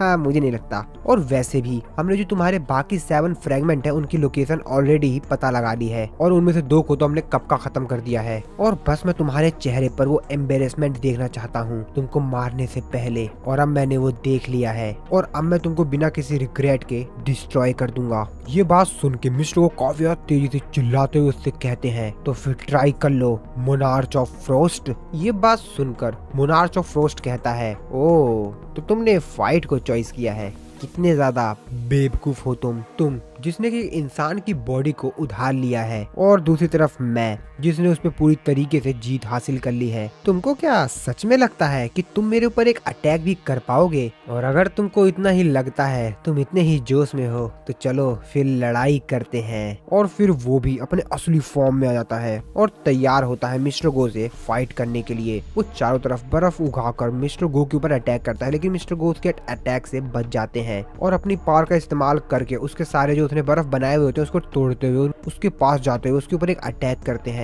लेकिन वो मिस्टर गो के इस अटैक से बड़े ही आसानी से बच जाता है और फिर वो मिस्टर गो के ऊपर अटैक करता है। हालांकि मिस्टर गो इसके अटैक को पूरी तरीके से ब्रेक कर देते हैं और फिर से वो मिस्टर गो के ऊपर अटैक करता है। लेकिन मिस्टर गो भी कमजोर खिलाड़ी नहीं थे, वो भी उसके सारे अटैक्स को डॉज कर रहे होते हैं और उसको अच्छी ही टक्कर दे रहे होते हैं। और फिर से इन दोनों के बीच एक भयंकर सी फाइट शुरू हो जाती है। मोनार्च ऑफ फ्रोस्ट भी अपने फुल पावर का इस्तेमाल कर रहा और इस तरफ मिस्टर गो भी उसके सारे अटैक्स से बच रहे होते हैं और उसके सारे अटैक को डिस्ट्रॉय कर उसके ऊपर फुल अटैक कर रहे होते हैं। और इन लोगों की फाइट एकदम पीक पर होती है। दोनों एक दूसरे को काफी भयंकर टक्कर दे रहे होते हैं। मिस्टर गो अपने मन में सोचते हुए कहते हैं कि मेरे को ये खत्म ही करना होगा, नहीं, मेरे को ये अब खत्म ही करना होगा। और ये बहुत तगड़ा अटैक बनाकर उसके ऊपर अटैक करने के लिए जाते हैं और मोनार्च ऑफ फ्रोस्ट थोड़ा सा पीछे चला जाता है। मिस्टर गो अपने मन में सोचते हुए कहते हैं कि क्या यही मेरी लिमिट है? मोनार्च ऑफ फ्रोस्ट मिस्टर गो की तरफ स्माइल करते हुए कहता है कि ऐसा लगता है कि तुम अपनी लिमिट पर पहुंच चुके हो, यही तुम्हारी लिमिट है। बहुत बेकार फ्रैगमेंट ऑफ लुमिनोसिटी। और फिर तभी मोनार्च ऑफ फ्रोस्ट वहां से एकदम से गायब हो जाता है। इस चीज को देखकर तो मिस्टर गो भी काफी ज्यादा हैरान होते कहते हैं कहाँ गया ये कहाँ गया? और तभी वो एकदम से उनके करीब आ जाता है और उनके ऊपर एक अटैक करता है। और ये अटैक काफी ज्यादा खतरनाक था क्योंकि उसने मिस्टर गो के सीने में ही अपनी पावर का इस्तेमाल करके एक बर्फ उनके सीने में डाल दी थी और उनके सीने के आर पार कर दिया था और वो काफी ज्यादा घायल हो गए होते हैं। उनके मुंह से भी खून आने लग जाता है। मोनार्च ऑफ फ्रोस्ट मिस्टर गो से कहता है, मैं काफी ज्यादा हैरान हूँ। मैं ये सोच के काफी ज्यादा हैरान हूँ कि आखिरकार तुमको कितना समय लगेगा एक नई बॉडी ढूंढने में, 1 साल 2 साल? लेकिन तुम्हारे लिए तो बहुत ज्यादा बदकिस्मती की बात है क्योंकि मेरी फोर्स ऑलरेडी यहाँ पहुँच चुकी है और मैं इस दुनिया को तुम्हारे वापस जाने से पहले ही डिस्ट्रॉय कर दूंगा। और तुम्हारी गलती जानते हो क्या था? इस दुनिया को बचाना, इस दुनिया को प्रोटेक्ट करने की कोशिश करना ही तुम्हारी गलती थी। और क्या तुमको सच में लगता है बिना तुम्हारे गार्ड के तुम मेरे को हरा भी सकते हो? ये बात सुनकर मिस्टर गो एक स्माइल देते हैं और कहते हैं और उसने जो मिस्टर गो के सीने के अंदर जो अपनी बर्फ की स्वॉर्ड डाली हुई होती है उसको पकड़ते हुए मिस्टर गो कहते हैं कि तुम्हें क्या लगता है, क्या सच में मैं तुमसे फाइट करूंगा बिना किसी रीजन के? और जैसा कि हम लोग ये प्रिडिक्ट नहीं कर सकते थे कि तुम कहां पर हो और तुमको फॉलो भी नहीं कर सकते थे, लेकिन एक बहुत इम्पोर्टेंट चीज जो कि तुम भूल गए। ये बात सुन के मोनार्च ऑफ फ्रॉस्ट कहता है, क्या कुछ भूल गया मतलब? और तभी मिस्टर गो भी अपनी आखिरी जो बची हुई पावर होती है उसको इस्तेमाल करते हैं। अब ये चीज को देखकर मोनार्च ऑफ फ्रॉस्ट भी काफी ज्यादा हैरान होता है। वो कहता है कि अब ये मत कहना कि हम जिस इम्पोर्टेंट चीज के बारे में बात कर रहे थे वो यही है। मिस्टर गो कहते हैं, हाँ बिल्कुल सही कहा। और तभी हम लोग मिस्टर गो के साइड में जो शीशा लगा हुआ होता है उसको हम देखते हैं जो कि क्रैक हो रहा होता है। अब इस चीज को देखकर मोनार्च ऑफ फ्रॉस्ट भी काफी ज्यादा हैरान होता है कि आखिरकार ये क्या हो रहा है। और तभी पूरी तरीके से क्रैक हो जाता है और अब इस चीज को देखकर वो काफी ज्यादा हैरान होता है। वो कहता है कि सिर्फ इस चीज के लिए मेरे को लगता है कि अगर ये चीज काम भी करेगी तो यहाँ पर कुछ चेंज भी होगा। और तभी मिस्टर को कहते हैं नाउ। और तभी हम लोग देखते हैं कि जिन्हों को एक शैडो सोल्जर था, एक एंट मॉन्स्टर, जो वहाँ पर एक जगह ब्रेक होती है, उस शीशे में से बाहर चला जाता है। अब इस चीज को देखकर मोनार्च ऑफ फ्रोस्ट कहता है, ये वैसे क्या ये सिंगल सोल्जर मेरा कुछ बिगाड़ भी पाएगा? और तभी अपने मन में सोचते कहता है कि नहीं, एक मिनट,